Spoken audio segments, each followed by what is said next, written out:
chosen hunter, beast of slaughter. They will learn my name once more.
We are going to be making the Nessie gun charm on a larger scale, on a big version. Look at how cute and delicious she looks. That's awesome. And this is earned by watching 1 hour of ALGS Split 2 Pro League, which starts on the 21st. Did you work in kitchens before you realized you're an Apex demon? I've been cooking for over 20 years. Love it. Dude, shout out my cooks in chat. All right, here we go. Dude, no way. That's crazy. It's the year 5 trophy, the championship trophy. Haha, that's crazy. Who would have thought, huh? This is definitely the hardest part. Aha, she has a neck. Oh yeah, isn't this funny? Woohoo! It's a whole sushi Nessie platter. You like that? Look at that thing. Very, very nice. Her head. She's dead. I think I miscalculated the size of the body of the Nessie and the thickness of the neck. I think that the neck was too thick, the weight or the balance was bad. But that's okay, guys, because I am a professional Apex player.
When I step inside of the room, then you know I gotta shake it up. You know I never can settle. I gotta do it, make it boom anytime when I set it up. They doubted me for way too long, gotta prove them wrong. Yeah, they knock me down, but I'm coming back strong. I feel alive, yeah, I'm back from the dead. I'm back from the dead. Yeah, I'm back from the dead. Back from the dead. I feel alive, yeah, I'm back from the dead.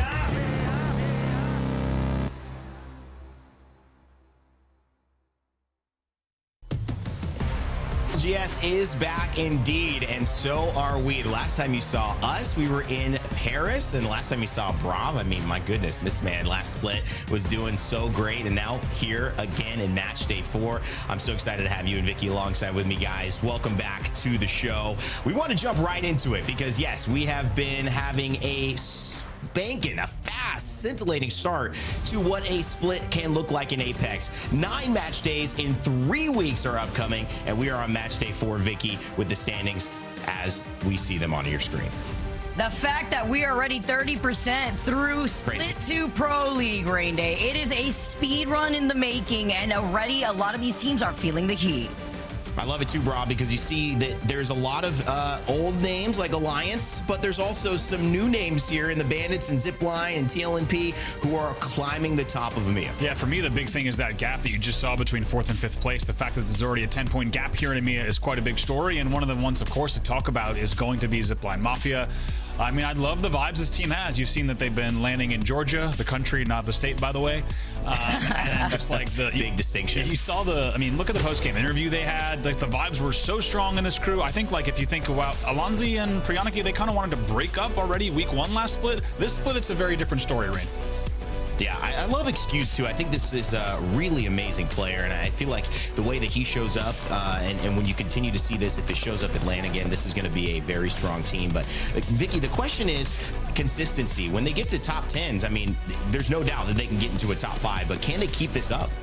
Yeah, that's the thing, right? Because this team has gotten a lot of their points from placement alone. So just being able to, even though they opened up really strongly on that day 1, and having that consistency, can they then convert those placement points into some extra credit on that KP? I love this team. I love the, again, coordination that they're bringing. Again, the belief. You have to sometimes have these moments where you see a team that shows up in the beginning parts of it. Now, can they continue as we head into the second weekend with 3 match days upon us? That is going to be the real question for them. But we're turning our attention too to other teams that have been successful. I mean, you talk about Majin, and this is a squad that, you know, going off of ZIPLINE into this team, Brav, they are, I think, happy to be in this position. Coming from a challenger circuit position, you know, this is a team that we expect a lot of now after how they started. Certainly top 3 PLQ team when you talk about Majin, and just the fact that they also, let's not forget, they had an 11th place, and that's kind of, you know, already impressive for a PLQ team to be challenging the top 10, but then to have a 2nd place was absolutely huge. 2/3 of this team, it's their first ever Pro League split, so to now be sitting in 5th place is a really big opportunity for them. Like I mentioned the gap here, they are just kind of, they are the first team after the 10-point gap. So when you talk about LAN qualification, they are sitting pretty to just maintain consistency through the split and make sure they make it to Vegas. I mean, the stories too, Vicky, of a challenger circuit team in Apex, we've seen it before, floating a major star who has climbed through that gauntlet to now be basically at the premier position in Apex Legends Global Series. Do you feel like we have another story that might be burgeoning here with Majin, being CC representatives, now doing so well? Absolutely, Raina. You know how I feel about this. We know when you get to tighten the bridge between you guys at home who are trying to keenly get to this level, this is a perfect story to follow. This is that bridge to be able to make it to Pro League, your path to Pro, essentially. And Majin being that team, the CC champs themselves, to be able to have this performance in a lobby like this is impressive. And it's all about that consistency and that ramp up when we have so little time to find out what you have to iron out. Yeah, I mean, and another team that's in the top 7, and that's a big point because only 7 spots are going to be given to EMEA going into LAN, is Mamma Mia. And again, I look at this, Brav, a story that we do not anticipate being the case, but now it is. So we have to start talking about them. We do, and earlier we talked about what's the conversation between this team. I think luckily for them, it's an Italian conversation because Ketch has now finally found himself an all-Italian squad. You might remember Ketch's name, of course, playing with Kashera, last split. And I really liked what I saw from him, the youngster, the fragger. Now finding an all-Italian squad, obviously no language barrier. It's just going to be rapid fire for them. They have they've placed 3rd and 9th this split. So to be in 7th now, a really good spot for Mamma Mia. Like you said, they're going to be right on that bubble. This day, though, is an opportunity for them to maybe get a little bit more comfortable, maybe a little bit more points and get away from that bubble. Yeah, when you have a marathon, you focus so much on all these little elements. You have to start strong, but then starting strong is just a prerequisite to keep on going. So we'll see what happens in these next 3 match days. And I got a guy who's got his attention on to, of course, today specifically. That's Jayhawk, who's going to be joining us as our analyst, breaking down the halftimes, the post games to help us dive deeper into what is going on for you at home to learn how to jump into your games and especially check out this new meta, Jayhawk, which so many players are talking about and trying to decipher themselves. Absolutely. We got new characters in the fold. We got some new stars in EMEA, all the teams that you're talking about that can maybe race to the top and, even compete in Vegas. I'm excited for what we're going to see today. And I think we're going to see some new stuff maybe that we didn't see last weekend.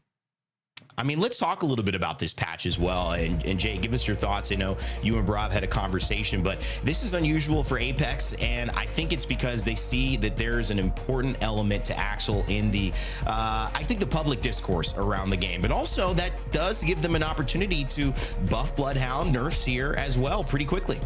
Absolutely. I know Jelly in the Americas already not too happy that Axel has been nerfed. She's been relegated to pretty much being a niche pick for certain edge teams. He's still playing her, but not as frequently as he once was. But Bravo, I know you and I, we've talked a lot about this Bloodhound Seer dichotomy that we have. And so I want to hear some of your thoughts. Yeah, I mean, I think where you and I came away is my question is Bloodhound the most slept on legend that is winning games with huge KP totals? And I think the answer is yes, at least for quite a while. I think you saw teams scrimming, by the way, weeks and weeks ago now. You saw teams scrim Bloodhound for maybe about 2 days, and everyone wrote him off across EMEA and the Americas, right? A lot of tweets kind of coming out. Ult not as powerful as we thought. Everyone kind of go back to the normal set of kind of legend ban order. Instead, we now have a legend, and Jay, you had a few historical examples that has been written off, however, is winning huge pop-off games and putting results on the board. And I think a lot of teams are going to have to start paying attention to this even more. Absolutely. And one team that has had some of those pop-off games is going to be Alliance. They've won 3 games to split. All were with Bloodhound. So here's a clip of Unlucky explaining why. Yeah, I mean, I would say mainly a lot of people are not believing in the Bloodhound thing because in scrims, we're trying out things, right? We haven't played the new character rework in a while, right? So we're just trying out things. We died often in the ult because we thought the invisibility is better than it actually was. So we kind of like worked around it, changed up using the invisibility more individual, or when you pop the ult, the teams can't see around you, so they expect to watch out from the invisibility if they hear the audio cue from the ult popping, etc., etc. So it's like you gotta work around that so the Blood ult actually is valuable. But the Q, I would say, is the main factor what we made us play Bloodhound, because it's so much information. Guys, the thing that really stands out to me there, he's talking about the ultimate and how most people expected based on this rework that was going to be the powerful thing that everybody was scared of, but it's not as effective as people expected. But that scan, after the Crypto Seer bans, you have such an informational advantage when you were the only team playing Bloodhound and nobody else has any scan characters at all. Yeah, you look at these two, performances here with the 2nd and 3rd place team, Ronin and Mamma Mia. Obviously, we talked about Mamma Mia earlier, but just the 23 points in that match from Alliance. This is a great start, and it kind of leads me into, the way Alliance have treated these match days with their composure, but also this roster building upon itself. Vicky, this is a team that continues to have one identity, which is we build around hockeys and we develop players alongside him. And so far, this long-term approach has really kept them at the front of EMEA still. Yeah, and I think it goes hand in hand with the slept down Bloodhound pick, because when you have a team that's as coordinated as Alliance, it's gonna work. And just trying to navigate how you play around the ult alone and trying to enable your teammates is how we saw Alliance take those 3 games. And even watching these replays from our previous match days, you could see how combine that together with the combination and leading head of Hockeys, it allows this team to be sent out like a bunch of Pokemon to do the deed. Jay, you've been talking about Alliance here. We just saw Unlucky. He's had a great streak. Is he the most important player that you're focusing on here with this team? He's been incredible. I don't want to discount his performance, but I think the player that really stands out to me so far is Aku on this split. He received a lot of criticism last split because Alliance didn't really seem like the same old Alliance. They placed 4th in Pro League. Hockeys has not placed outside of the top 3 since 2022. It's been quite some time, so not as dominant as they once were, and a lot of people were saying, Aku, he's just not as effective as Effect once was, and now all of a sudden this split, complete turnaround. It maybe took a little bit of a time for him to get into the swing of things, and we know that Alliance, a team that wants to build up these raw players into the potential they have, he's got sky-high potential, and now he's showing it being the kill leader in this split. I love the conversation there. And Brav, I mean, when you reduce the variables of, all right, who's doing what, who's leading what, we got a new IGL this split, now we got a new fragger, now the fragger's playing anchor. You have the ability to adapt to these new metas a lot faster because you're not questioning how your team's identity is going to function. You do, yeah. I think Aku mentioned a few months back that he thought it would take a few weeks to find the fighting chemistry. I think, honestly, it's taken a bit longer, but that's okay because this team was always in it for the long haul, and they're looking really good. All right, Jay, I mean, look at this group. Alliance leading out in Group A. They're still leading out in EMEA, but Bandits close behind them as well in 2nd place in Group B. How we feeling looking into today's matchup? I'm excited. The one team that we haven't talked about a ton at the top of the show here, but I do have my eyes on, GaiminGladiators. Didn't quite have the performance last weekend that I think a lot of people expected. Definitely one of those heavy hitter squads. Can they have a bounce back? They weren't terrible by any means, but I think you would have expected them inside of that top 4. Can they bounce back today? All right, well, I'm excited to get this started. Match day 4 about to be underway. Jay, you and I will come back after this match to talk what we've seen, but let's send it over to our casters here. Vicky, Brav, time to get underway. All right. Thank you so much, Rain Day. You know, you hear my dog in the background. She's ready to go to see some Apex Bravo, and we're ready to ramp up here, too. I'm so excited. We're back here, everyone. We're back with the best game ever, and to look at how these match days are going to progress, because Bravo, something else to kind of note on is that this is a different map rotation comparatively to the last time these two groups had faced off against each other during match day 1. Yeah, we're going World's Edge into Stormpoint here, and my goodness, there's so much to talk about, and maybe, Vicky, at the top of this is the last time that we saw this map rotation in EMEA. It was a game 4 altar ban, and like we don't even need to explain when you have a potential now, of course, in scrims, altars being banned out in game number 1. So it goes without saying, if we have an altar ban here, game 1, it could change the layout of the series entirely. Oh man, and so just looking at the POI drafts as we move on over to dark and newly updated World's Edge. It's been so fun to play on this updated World's Edge and kind of taking a little trip back to the past here and just looking at the way that some of these teams have been able to pick out their POI draft, Rob. Yeah, there's a few things to look at really quickly. One thing is that Shadows of 9, the PLQ team, they're going to be at Sky West. They got that 11th, which seems like a absolute freebie bargain steal to get Skyhook West. Keep in mind, even though you could argue loot changes have maybe made Trials and Sky West a tiny bit less interesting, it still went 4th in Americas, so that's a pretty good pick for them. It's interesting to see, you know, just being able to pick up some of these POIs and how that's going to benefit some of these teams, especially in how we've had this conversation on Edge versus Zone, depending on how the Legend bans have played out now. As we see now, this little flyby here of World's Edge and seeing where our teams are going to be landing. We've already highlighted it before, but we are speed running through this split, so time is of the essence. If some of these teams did not have that pop-off opportunity in our opening weekend just last week. It's so true. It feels like there's so much pressure on these teams to not only deliver on these days, but keep in mind, you've seen all these regions scrimming between 2 and even in the Americas 3 blocks because they're trying to get games on the board early and they're just trying to make up for the time that they maybe don't have. So it's just like you said, there's so much pressure on these match days to absolutely perform. Already being a third of the way through, you have teams that are on the bubble, you have less spots in EMEA at LAN. It just feels like there's so much riding on this kind of middle match day weekend.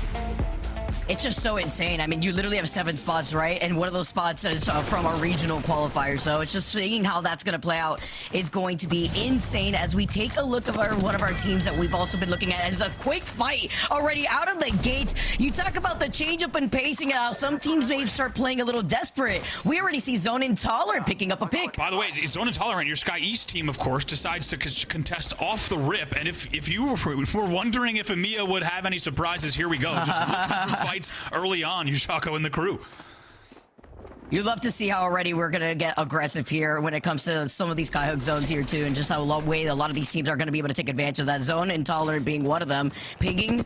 That's 2 players here. As you can see, the other team here on the high ground, just trying to give them that suppressed fire because they are separated right now. And Zone Intolerant do want to capitalize off of this, but Uchako's going to have to reset just a little bit. I tell you what, yeah, you thought Sky West was an absolute freebie, but it turns out it came with a bonus fight as part of that bargain sale price as we take a look here at the map for the first time. And you can already tell, by the way, Shadows of 9 has been forced all the way up, just all the way west out of trials. As you see, Zone Intolerant has had a hostile takeover of all of Skyhook. But I'm not going to lie, we've seen a lot of pulls so far, not only this split, but I would say since season 30, Vicky.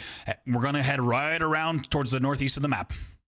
Yeah, you know what? And I like the way that a lot of these teams are already going in for the quick rotate. You can see Ronin 2 just up on the high ground here. Going to be able to look down on Summer Haze. Mamma Mia already approaching Made in Heaven. But we can expect this zone to pull towards that northern side of Monument. I'm mostly thinking here, too, about this congestion that we're about to see from Bacalhau, who are going to be rotating in from the east side over to the north into where that zone pool is going to be going over by Epi. Yeah, D4C, like you said, console as well for them. That's Nono, Fuda, and Zod, the artist formerly known as HM. So they're going to be able to play this exactly as they want, hold out teams. It looks like right now, depending on how Zone Intolerant and Shadows of 9, the remains of them, play the top, D4C could have a really good play to just watch their back, hold out their north, and play in from that kind of walk-in from War Camp. We'll see if they'll be able to have that luxury.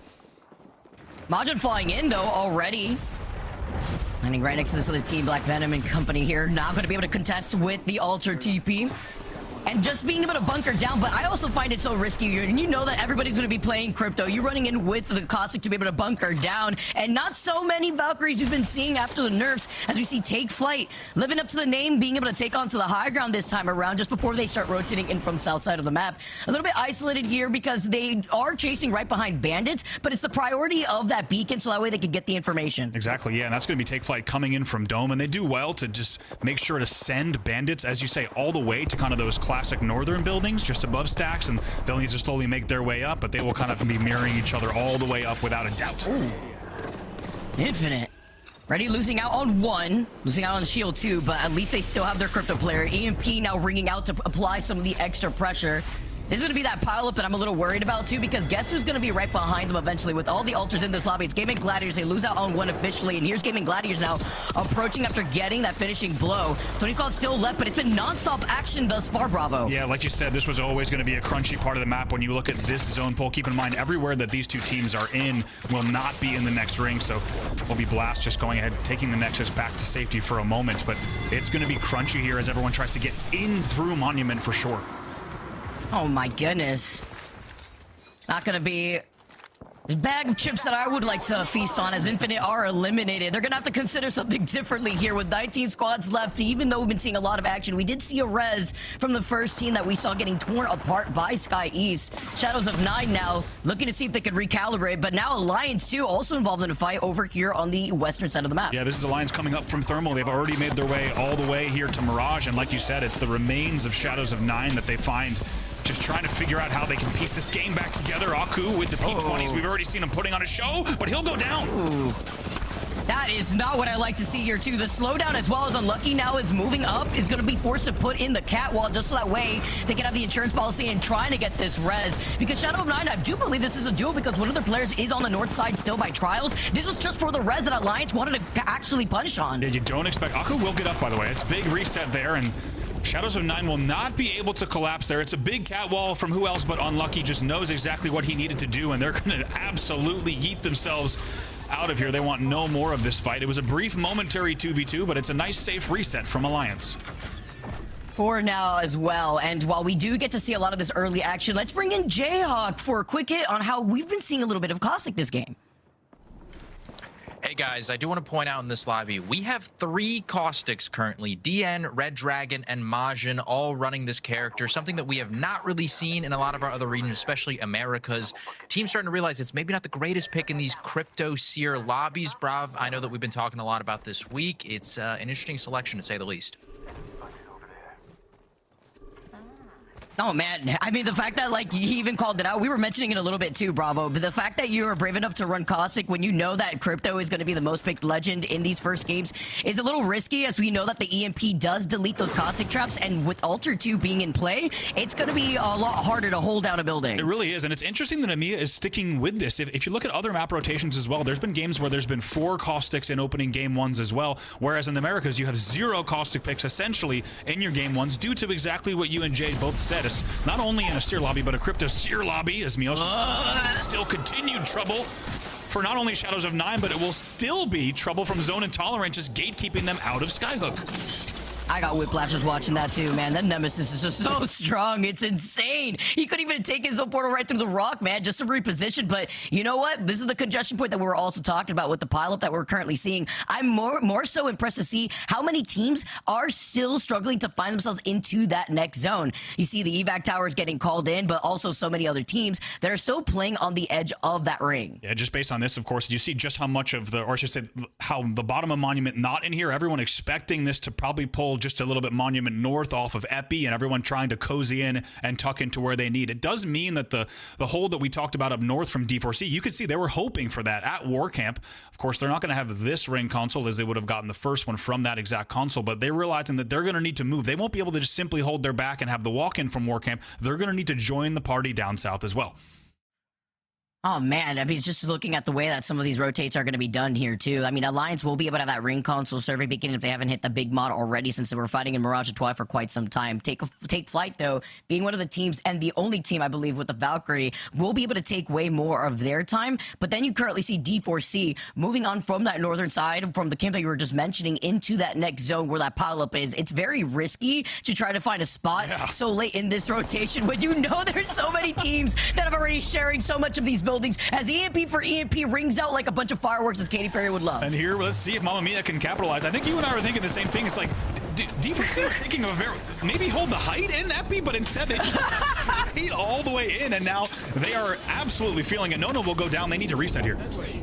This is what we're expecting, right? Like, good luck, but at least you're going to try to at least force out the res. Majin's waiting for it. They definitely hear the res coming out. They pull it off for now. Plethora of nades hurtle towards them here, but they're just hugging the edge of the window. It would be a shame if maybe one of the members of Majin take an off angle to shoot them from that window, but they've actually opted to just bunker down. They did want to try to take this fight, but with the fight and a lot of teams around them, they do not want to get 3P'd for free. Bandits being one of the 3P'ers themselves, showing face and trying to capitalize off of this and trying to get a kidnap once that res comes off, but the nades are just too much pressure. It looks like they were able to get away right on time. Oh yeah, and Light really wanted to pull them right through that wall. Instead, they are going to get away, as you say, and got to talk about Bandits second right now with back-to-back second places so far. What a start from them, and not only tying Alliance, you know, in many ways, but even on a match day tying them, and then Alliance getting the tie break. So these two teams, undoubtedly, it's the race to watch in EMEA. We'll see which one, of course, pulls away today. At the end of the day, only one of them likely will have a little bit of a gap over the other.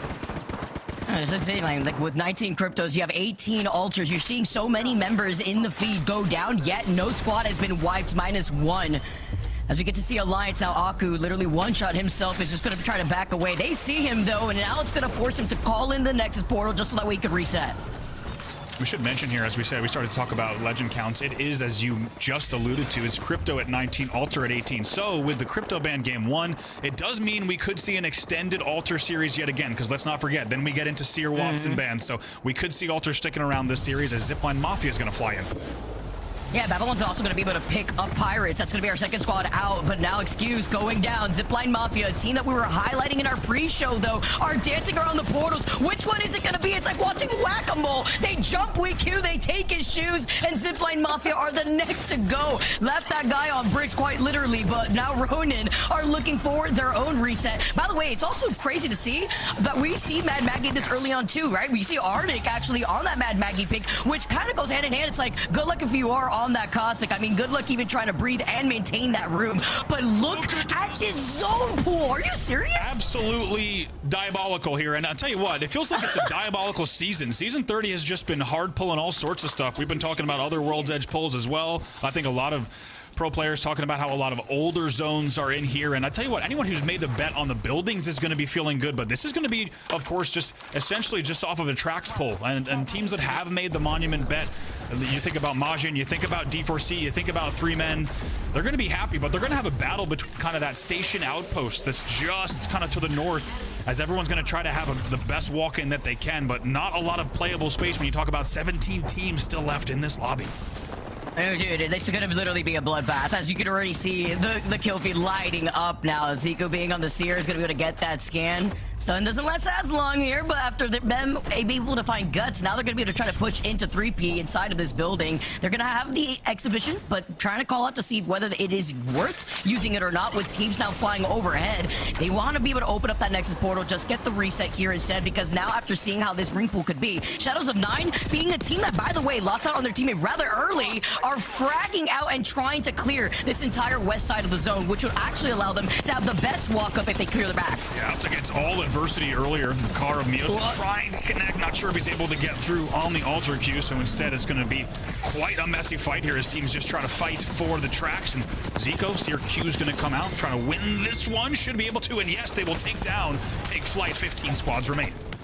It's great to see how Shadows of 9 have been able to come back from a rather dicey start here, but now they're in a dicey position as now Ronin is going to be able to try to back away with that Nexus portal, while Alliance in the thick of it, looking at Ronin, getting information with their own crypto drone. You can see Hockey's just leading the team to see how they're going to be able to try to rotate around this, because it's really only Ronin to the right. If Alliance start focusing on Shadows of 9, who are bludgeoned currently, they can try to clear their side and look at the teams who are going to have to pile up as Pixel Lumina now show their face.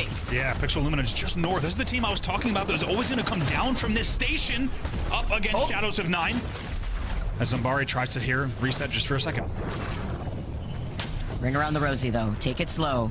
Especially since we've been seeing the Catalyst here and expecting a lot of these cryptos to be in the lobby. It's an interesting counterpick here comparatively, as Ronin do get eliminated. Shadows of 9 get dove on. They could not survive from underneath the train tracks, and the catwalls now coming in from the complete opposite side. On the north side of where Fragment East is, GaiminGladiators now start rotating right behind Bacalhau. Let's jump into a listening with GaiminGladiators to see how they try to take this fight. I'm going on looker. I'm here to you. One shot, I'm here from the right. Peeking. He died. Don't die. Let's go. Just live. Chill. Drone's in the air. Can we ride that drone? Just break drone after your back. There's some other team droning. I know, that's why we should break it. Picking him. Yeah, picking him now. Don't know where to be. On me, knock, guys. Correct him. One, dead. I don't have to either. We can always take this back if needed, badly. Yeah. We look pretty fucking chill, I think, guys. Soft. I'm chilling. I got a bit of butting. Can you look evac through the boxes so we can? Yes, I can. Yeah, we can't. Yes, I can. Ultac, and ultac as well if you can. Care the right rep, okay? The right rep's most important. Anyway, I can do this. Me directly. Yeah. I millionate. No. I found evac. Nice. Over armor here. I have already. Okay. I already have. Yeah. I'm backing and I think we play walk-in though. Okay. I agree. Along the low ground maybe? Yeah. No, ultac, right? Try to take it if we can. Yeah. Drop down. We can. No. We can come. They're fighting on the hill. We can walk along and queue under. There's a team under. I mean, that's not getting us anything though. Can you come maybe? this side? I can nade for you. Can try. I'm trying to nade for you. Try to cross. I'm nading for you. Crossing. Queued under. I queued under. Okay. We're good on me. I'm cracked though. I need a back here. Okay, I need a back here. Yeah. Telling. We don't have time. Just climb up and play here. I can count something after. Yeah. Just forward. We're gonna get under monument. Yeah. Under monument is easy. Okay. They're there. Oh yeah, I'm here. Here, picking. Walk along height. Under open. Okay, I'm coming. We can peel them. They are fighting other team. Are we ready to drop? Yeah, ready. Dropping. Bro, I might die. I'm dead. Come. Right. Get in front of us. I can't drop then. I got CQ. I'm queuing deep. I'm me. Give knock. Blast. Give knock. That's what I'm doing. Queuing in on him. Alright. Give knock. Don't move. Bro, Blast, where did you go? I mean, you literally said about going under before, and so I went towards under and then realized. Under height. That was tragic. Blast was isolated from the rest of GaiminGladiators while the ring was closing in behind their backs, and that ring is going to burn. It feels like you're in a microwave, quite literally, but Made in Heaven right now, away from the fight, looking down at REDRAGONs now, guys. They're going to be able to try to back away, and before they get completely annihilated, 7 squads left. Made in Heaven secure this northern side of zone, and it's Pixel Lumina who are going to be on the opposite end after we saw them take down that team right underneath the train tracks. Yeah, really, those are the two teams, and they're fighting right now. Those, Vicky, are the two teams indeed that you want to watch here. Everyone else is really just stuffed into Monument and fighting and building to battles. It's really Pixel Lumina and Made in Heaven that have the most direct routes to this zone, and Made in Heaven needs it. 26th place on the split. They really need to turn around this season. I mean, when you are coming out with already 7 KP, Made in Heaven are with a strong start now. Can they convert into the dub as Bandits looking to steal things away, with Alliance also being able to get the trade-off? It's a one-on-one end between Bandits and Alliance. Kinda is solo. He's forced to be out of this fight with the shield bat, and Light cannot clutch it up. With Kinda now going to be able to at least pop that shield bat. He's down 2, and Aku is going to be able to keep Alliance in this fight. Also looking at Majin now, going up against, as we said, D4C. These teams were always going to fight, as we saw D4C take that route. D4C will go out. I have to say, to manage to get top 7 there with that really deep kind of fly into Monument, still they get points on the board, but it is Majin, a team we've talked a lot about for good reason. As we said, top 3 PLQ team that placed 2nd in their last match day. They're now into the top 6.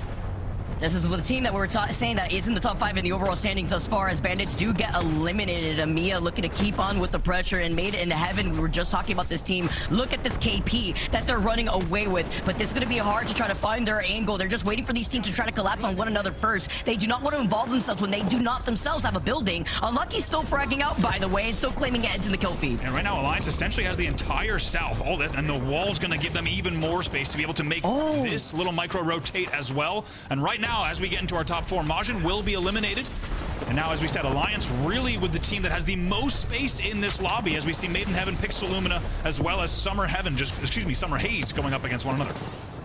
Oh, maybe it could be Heaven for them, because right now Pixel Lumina are looking at Made in Heaven, and they get a little bit of chance of respite because 4 squads left, and Made in Heaven, with Kinetic being the last one alive, is trying to capitalize off of so much KP that they are able to get in this first game. Pixel Lumina now looking down at that Made in Heaven member, but Summer Haze may actually provide them the insurance that they need. Well, nobody's looking at Alliance because they've cleared the entire southern side of this final zone. Yeah, Alliance has done this so well. They have kept those 3 opponents, as you said, just really looking at one another, and Alliance can slowly just play this. Also, maybe we'll see Alt-Excel Department maybe going to have another wall to even make another move yet in the endgame. Now with Summer Haze bludgeon, though, Pixel move up. Looking to try to finish off this fight just as quickly, because Made in Heaven are now getting fought on by Alliance, so this is going to be the individual 1v1 here between these two teams. Pixel Lumina clear up that north side. Now they're going to be able to walk on Alliance because they lost out on Aku. They're down a teammate. They could be in disadvantage now. Made in Heaven do get eliminated. 2 squads left between Pixel on the high ground on that slight wall by the fence against Alliance. And they get Aku up as well. So a straight 3v3 here now with Pixel Lumina on the north side and Alliance on the south side. Walls up for both teams. It's not necessarily an X, but it almost looks like the Apex sigil, and Pixel Lumina being a lot healthier, though, just allow Alliance a reset for free. Billy takes so much of that damage, is forced to be out of the fight to pop the shield bat, and you can see Unlucky trying to take this slow before trying to move up. He gets the crack, he gets the follow-up on the knock. The P20s are singing. He jumps off the other side of the fence. They're playing up the knockdown, but Aqua and Unlucky, they're playing Ring Around the Rosie as Alliance are your Game 1 winners. How about it? The Unlucky P20 show. As you said, as soon as he realized it was time to go, he just flies in with both of them out. And one of the big stories, Vicky, has been the way that they are able to win their 1v1s in the late game. And Alliance, they're already #1 in EMEA. They put up another win on the board.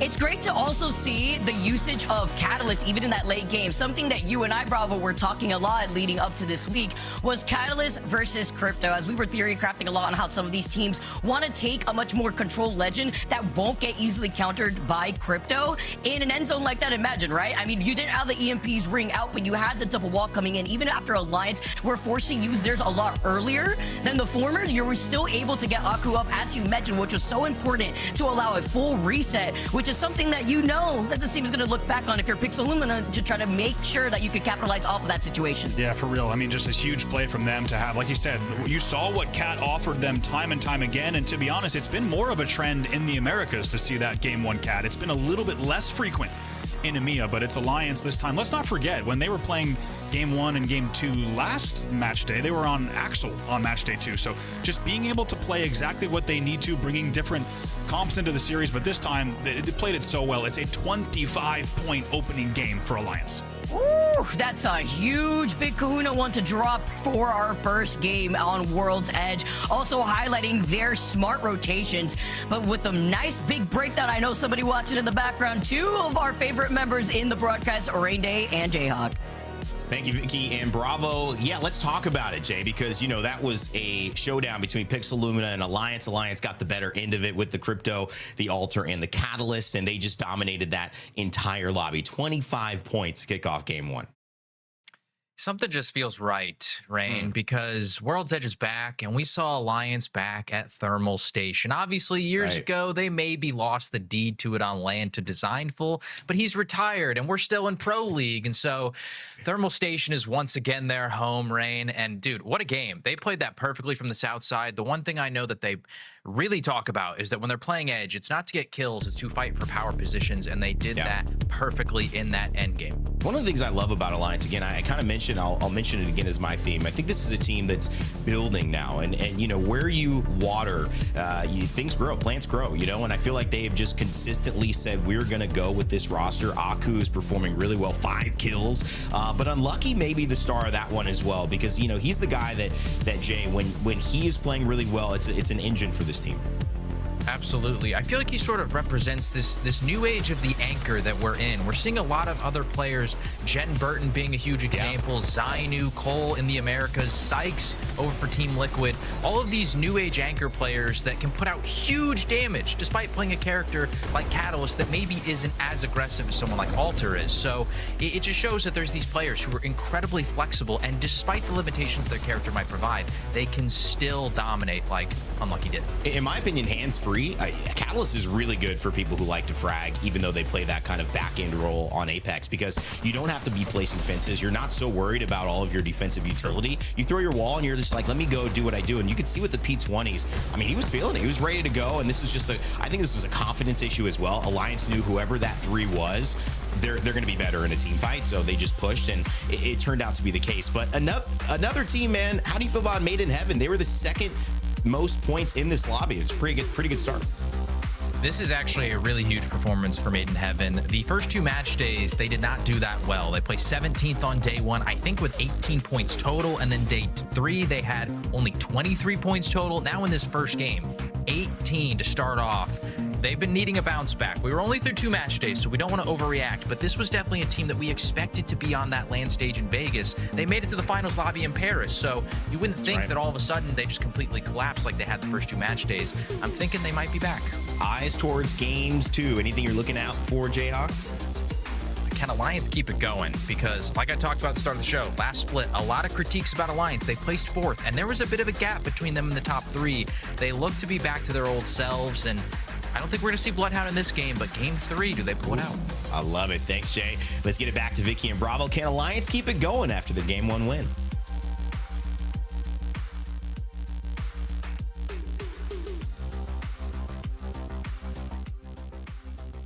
Oh, here we go. Sorry, guys. I have to just, practice if you could hear me, Bravo. Got to get a lot louder after the hype of that first game. Because something else that I wanted to bring up after Rain Day and Jayhawk had that breakdown if Alliance could keep going, Bravo, is if our teams that didn't perform the best of their ability in week 1 can now come in swinging, because Pixel were popping off. I mean, even clutching out like a 1v3 fight, coming in 2nd place. Sure, you see Alliance sponging up a lot of those points, but this is also a really good start for the teams that desperately need to start ramping up. It really is. It's a great point. And you kind of have a tale of 2 different stories here. When you talk about Alliance continuing to dominate, but maybe, as you say, making space for teams like Pixel Lumina and Made in Heaven. Now, those teams respectively were in 22nd and 26th, or I should say are currently in the split. So, when you talk about teams that need to step up, we're already a third of the way through. This is a great start for both Pixel Lumina and Made in Heaven for sure.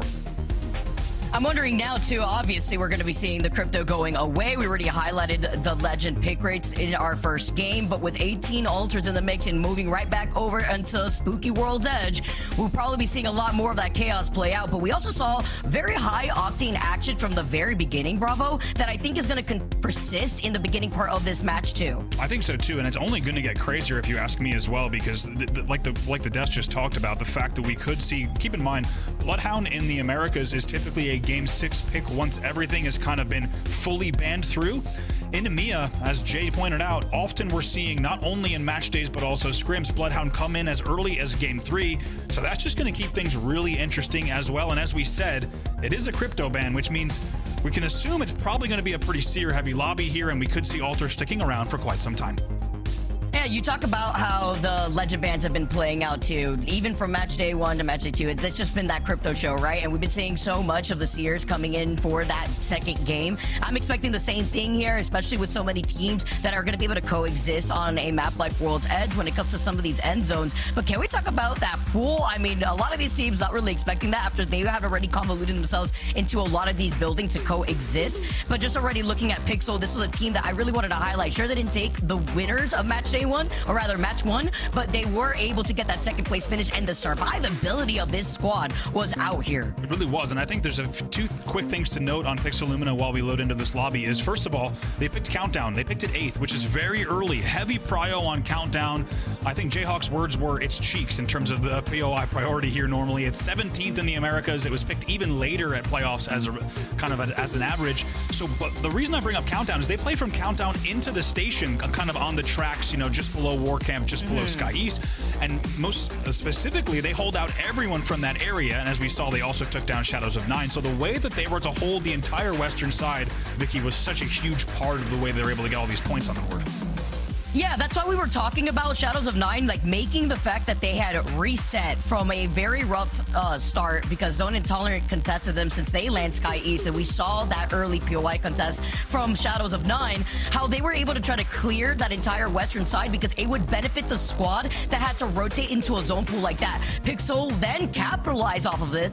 They end up taking out Shadows of 9, and they also take out the rest of the teams from that north to western side of that end zone, so that way they could then take that clean fight versus Alliance. The only thing was, as we've already mentioned, Bravo, they allowed Lions to get not only the res onto Aku, but allow them to get the full reset as they took their time to close in the gap to take that final fight. Also, I'm so glad you bring that up, because let's not forget also, we watched Alliance at Mirage for a momentary 2v2 against Shadows of 9, right? And it's like, you expect, regardless of what support character Unlucky's on, you expect them to figure that out. But the fact that they had to reset there, and then essentially they had to win the entire south side of the map. So I think it's important to look at Cat Game 1. Like I said, just to give some kind of averages and numbers, we're seeing kind of Game 1 Cats around 14 in the Americas. It's been lower. It's been more like 8 to 10 in EMEA.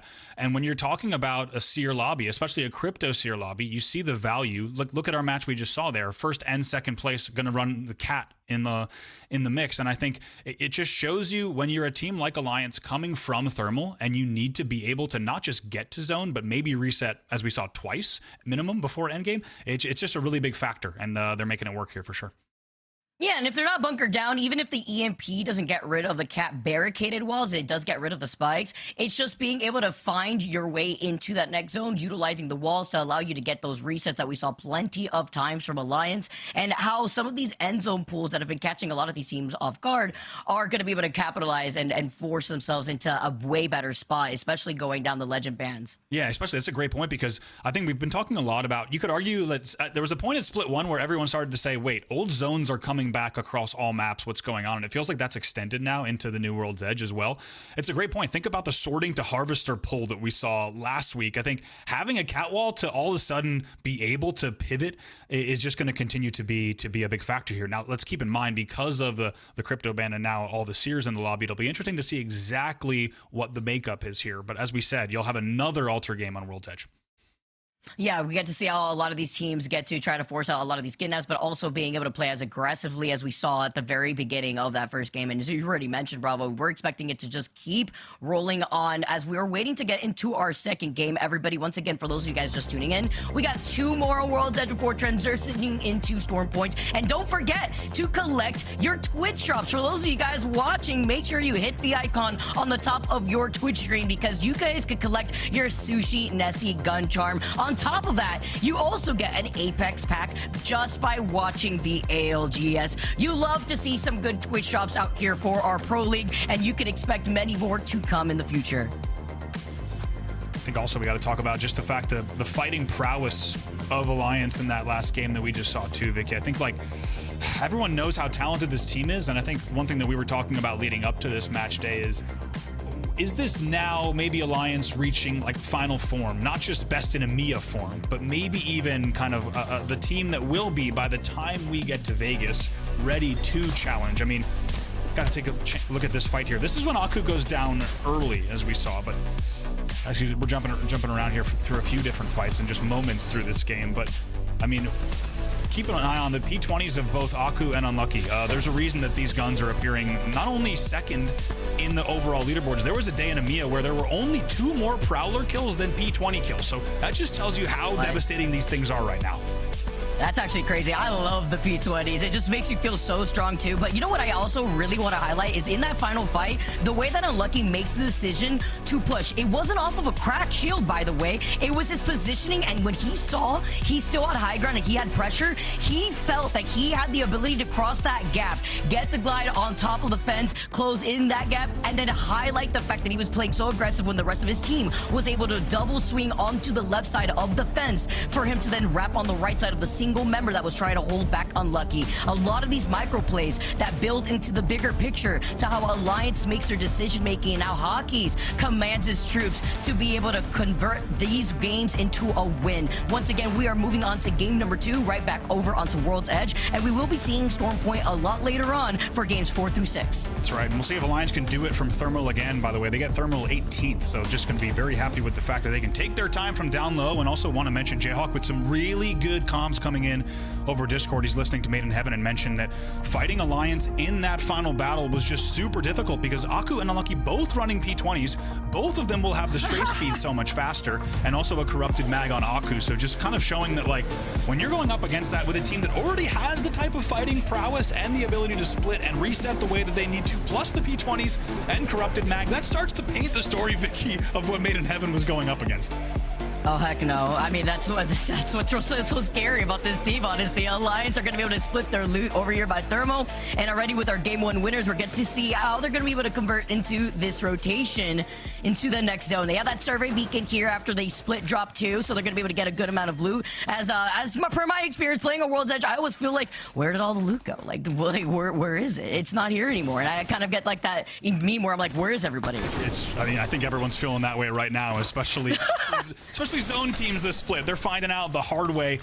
But we should talk about also, keep in mind, Alliance is not only coming off of momentum off of their match days. We should also mention their scrim wins this week have been insane. They had 5 wins across 2 blocks on Wednesday, and there was a block where they just didn't place outside top 6. But enough on that. They're going to be close by because take a look at this poll as we get ready to go right in between Harvester and staging. All right, you're not going to fool me this time with the zone pool like this. I don't know what to expect after what we had seen just last week in some of these zone pools. This one has a little bit more of the western side of the map into that next zone. And Majin having that survey beacon, having that ring console, will be able to have that information over on in Harvester's POI as GaiminGladiators are already making their rotate from the southern side. But it's to deny that information from that survey beacon from other teams that may be looking to capitalize off of this and even rotate in front of Majin to get that ring console too, as even REDRAGON are coming up from right behind him. So we're starting to get that early pileup, Brav. Yeah, how do you feel about splitting a snake? Not always the most comfortable thing here. It's going to be what they're going to have to do and coexist for the moment. But with Watsons on both sides, Vicky, they might be able to create a little bit of peace and harmony, or at least maybe a 50-yard line that they have to respect in some way. No, when you add in 2 more teams, that's not just a snake, that's the basilisk right there. And I don't know if when it comes to some of these early Evo shields, if it's going to be worth it here. But Cleve, I love this off angle with the R301, the blue R301 at that. He is fragging out, gets the next knock, he gets the next crack, and they want to be able to dive in on this. They do. They do not want to split the snake, and I cannot believe they let themselves take so much damage. Like you said, just huge 301 shots coming in, and they're going to start to clean up, and there will be no coexistence, there will be no peace in the snake. Oh, there isn't. And Ranches has something else to say as he finishes off Vushi for now. But you know what? They at least are able to get the res if you're looking at Dexix, who's looking to at least try to see if they could get that third back, because it was a split of that attention with so many other teams on this pileup over by Harvester. It's hard to really try to give up your space just to chase after a bludgeon squad. Yeah, this is going to be all about, depending on what REDRAGON wants to do, you would think that teams would start to try to cozy up, and it's going to be Kiz and Deck, both on Infinite, who have to just play this as a duo, but they know that this is not, even if they were to manage to get into some sort of mid-game, this is not going to be a comfortable place to play from whatsoever. The calm before the storm, as Infinite can't really do anything about this other than just bunker down with the Watson. You're going to see a lot more Watsons, by the way, just to preface, considering that Crypto is banned. We mentioned it already briefly about the Catalyst and what Catalyst could do to deal with the EMP. So now you get to see the influx of Watsons, but obviously when it comes to these Game 2 Bravos, it's going to be Seer that is going to be bowing down, because Seer is the most picked legend in this Game 2. Made in Heaven, though, talk about their positioning, painting the floor with these Watson fences like Jans is taking a page out of the Picasso book. It really is. And also, we should mention, this exact kind of area has a lot of LAN history, right? I mean, and most immediate, I think it's going to be playoffs Game 1 Wolves, that game ending here, as well as, of course, Respawn Beacon having a lot of presence as well. And I think really the bets that you're placing are how far west is the pull versus how far south along Harvester is the pull here. As Alliance make their way over to Mirage Etoile out of their POI of Thermo Station, it's for more information, since they only have those double survey beacons. I say only, but they get 2. And they will be able to find out where everybody has congregated to, because they didn't have a ring console, right? That's why they were actually traveling over to Mirage Etoile in the last game, where we did see Shadows of Nine get that res originally when we tuned into that fight. So they're going to start making a wrap before trying to transition into probably rotating through staging, where there's another survey beacon, but it's keeping their eye on Shadows of Nine that they already scanned off that survey beacon previously, where Shadows of Nine will now rotate from Lava Fisher side after getting their information. Yeah, that's a great call, Vicky. And because also Tree did not have console as well, it really did force their hand to have to make this move up left. But like you say, Mirage and staging are pretty kitted. We'll see if Mamma Mia can take this tunnel fight here as we take a look at Zuni and crew under a whole world of hurt.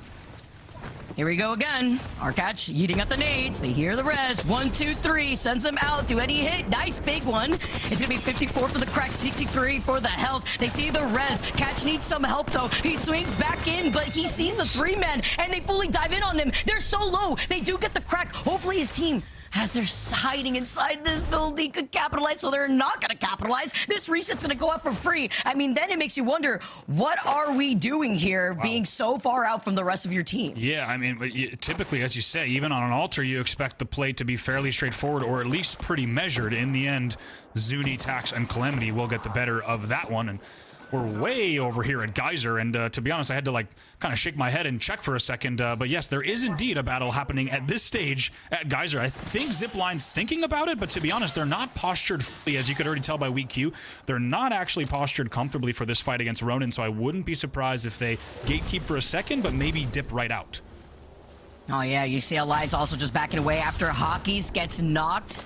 Ixo, once again, waking up very early on in this series. I like how aggressive they're going to get. Is it a little to no time, though? They have the Axel Q. They go on top of the roof, not inside the building. They don't want to try to overextend here. And with the exhibit, you get information for information, although the other exhibit's kind of on the outskirts here, not getting the same type of information that you may like inside this building. And Trix calling it off. Billy taking too much of that damage. You could see Trix just setting up with that portal play in case they need a reset with the Nexus. Yeah, now look at the height as well. Alliance is going to get it. That means that Zambari's going to go down at the hands of what else but unlucky P2020s, and they will get the thirst as well. Aku, has got the P20s as well, and it feels like they picked up quite literally exactly where they left off.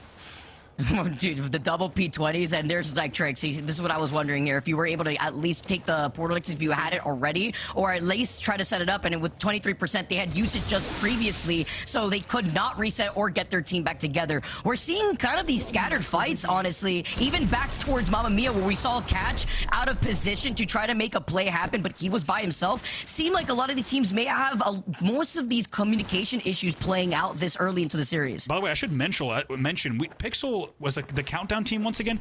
Pixel Lumina did not need to come into Thermal North on the hill houses and start to take those fights. That was certainly a targeted decision where they thought they could get the better of Alliance. They are not the first team on the lobby or the day or the split or in history to find out that that would not be as easy as they would have hoped. So it's actually going to be the Pixel Lumina solo, by the way, who's all the way down at Tree, but Bandits is close by, so Max is going to go ahead and hit this respawn finally to get Catch back in.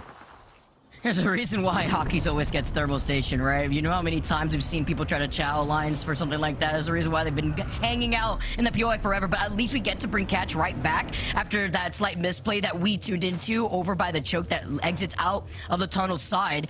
Sari Beacon scan here as well as Pixel with that one solo of 3 tricks gets called out, and this may be lights out unless the Altar could get out right on time. Portal for portal here. Round 2 is going to start closing in the next 5 seconds, so it's looking a little grim, but at least you do have 2 med kits and 3 syringes. I was going to say, he almost has too much white meds where this could last for a while, but actually Light is not interested in that. On the Altar, going to go ahead and push in. In the end, I think it's like just going to be a TP taken, of course, back all the way over into Terminal. So actually it's going to be Trix staying alive for now. Bandits will have to disengage and kind of go back up through Tree. We should also mention we did see Infinite get eliminated in 20th, so they will be out 19 teams remaining.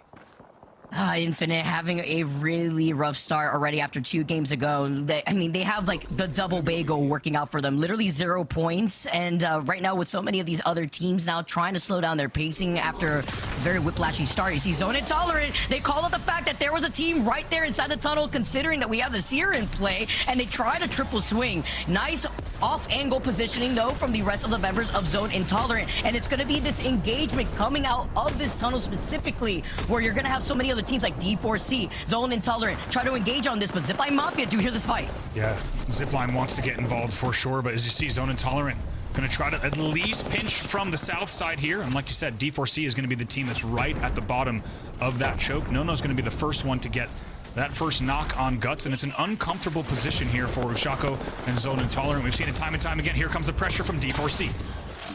Try to slide in though with the Wrecking Ball. We mentioned the Mad Maggie as we don't really get to see it so often in comes of these early series, but it's the wipeout that comes in. Zone Intolerant do get eliminated. Here comes the 3P though. REDRAGON's going to be right around the corner as well as ZIPLINE Mafia. They look for the full reset off the Nexus portal. Summer Haze do get eliminated in your feed, and it's going to be ZIPLINE Mafia coming out from the other side of the tunnel. By the way, Zod, you saw that. We saw that from a third-person point of view, but Zod with some incredible damage to push off that push and at least buy them just a bit more time for now. Or trying to reset here with the ring.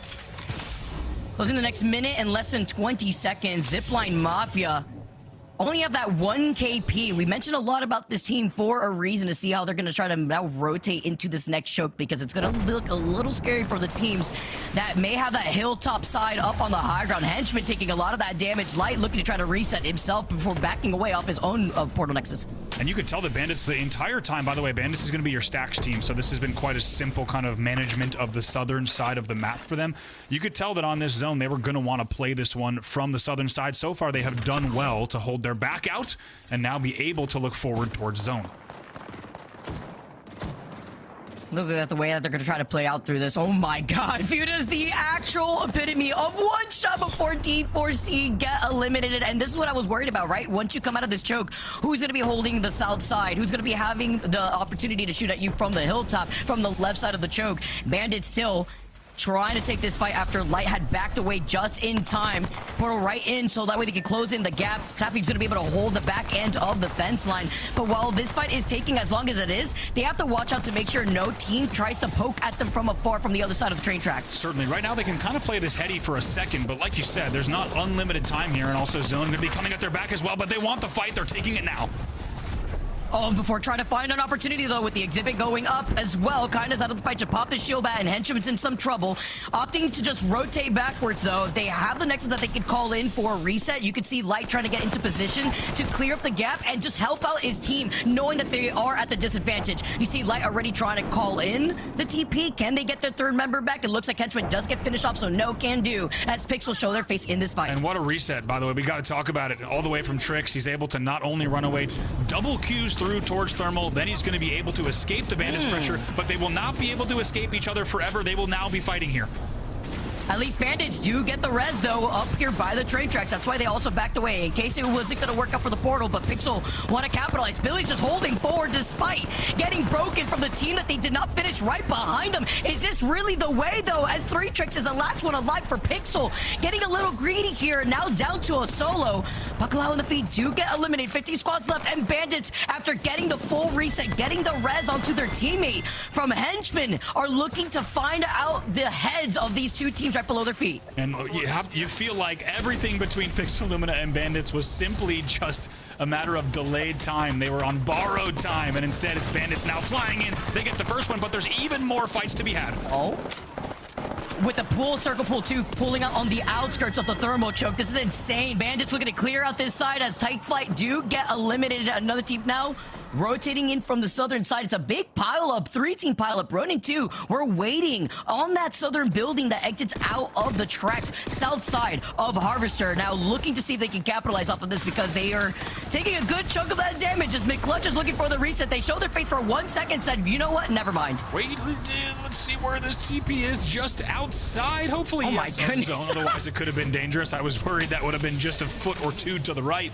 But instead, they will be able to reset, and they will be able to heal up. Man, remember when we used to have 2 of those? That was a crazy time, honestly. It could cover like 2 POIs is actually I mean, it's crazy to even think that we did have 2 of those. Oh my goodness. Instead to see how the changes too have influenced Tier 1 Apex in the way that Alliance, once again, by the way, in terms of this positioning, in terms of where this circle is pulling on the outskirts of Harvester, are primed and ready by this choke up on the high ground, looking down at the teams that are going to start inching forward. Remember, Majin being their POY, we're able to call out the zone very early on, probably bunkered down inside of Harvester. You can still see them on top of that survey beacon roof. Take it to the skies, though, as they're trying to grief the Majin, force it back down and play inside of the building. And it works, They take height. Obviously, some attempts at kidnaps coming in from down below as well, but instead they're just going to have to hit some meds. Overall, and most importantly for Bandits, they are able to get roof height here, and it's going to be very important. With 12 squads left, they don't have free reign of everything, as we take a look at Mamma Mia finally. Still I was laughing at that, honestly. We knew it was going to be back down here, Vicky. We knew it. Yeah, I mean, it was so hard to be able to even survive with so many teams that had piled up so early on into Harvester. GaiminGladiators being one of those, though, to make up for them getting punished on their rotation in game number 1. They get some KP while they're at it. Lefka popping off, taking out Zidane and finishing him off as 10 squads are left in this lobby. I was laughing a little bit, too, because I actually think that was the friendly Bandits portal that may have almost griefed Entrin, but you know what? They're still alive, but they still have to watch out for the kidnap from Majin, since they also have an altar. Playing off this low ground canyon too is Babylon's in company. As you can see, ZIPLINE Mafia up on the high ground, calling out the team that's right below their feet after they also have a seer. Yeah, it's just ZIPLINE and 3 men, by the way. Of course, ZIPLINE up top, having to have a pretty wide hold, but actually they get absolutely sent on here by Bandits. So hard here too is Aku also cleaning some up. 3 men are eliminated. 8 squads left. ZIPLINE looking to get the res onto Excuse. With ZIPLINE having an isolated positioning, though, it's Alliance who are holding very wide in the southern side. GaiminGladiators still fighting for their lives inside of the middle part of Harvester. It's going to be REDRAGONs who are right next to them. Isolated fight for that, while Ronin are kind of waiting on the outskirts to see if they can inch forward into that next zone pool, because only Alliance is in this next zone. Yeah, Alliance, as you say, the only one. ZIPLINE still on that northwestern side. Luca needs to try to stay alive here if he can with all the shots coming down. And obviously, it's going to be Alter that's going to get them out of this, but as you just saw, it will not be easy angles for them. But Vicky, you're calling it perfectly here. It's Alliance with free reign. Like this ended up being, by the way, just like game 1, that Wolves zone, but here comes the push. And And GaiminGladiators get another one on the books, though. Trying to get the finishing blow. Was it worth it as Blast goes down? Zane is one shot. The ring chasing right behind Zane as they inch forward. Made in Heaven had also been able to get that full reset. We saw the reds coming out. GaiminGladiators do get eliminated. Red just looking around to see if they can pick up anything at the same time. With Ronin now forced inside the zone, and maybe GG's for them. REDRAGON now moving forward. You see the portal plays coming together. Majin finding two members of ZIPLINE, though, as Bandit still down, kinda. Down to 7 squads here. As you said, it's actually going to be REDRAGON trying to set a TP just below Alliance, but they will easily be within the sight of the 2 players of Bandits here.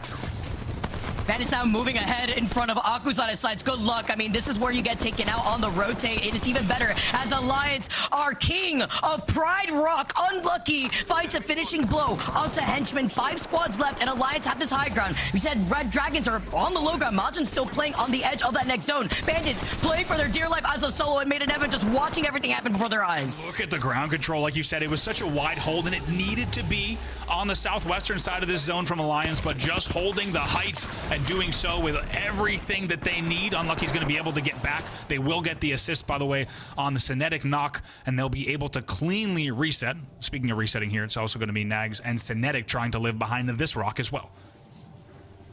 Survive for now, but at what cost? Majin, full 3 man, by the way, gets scanned. Alliance letting them know,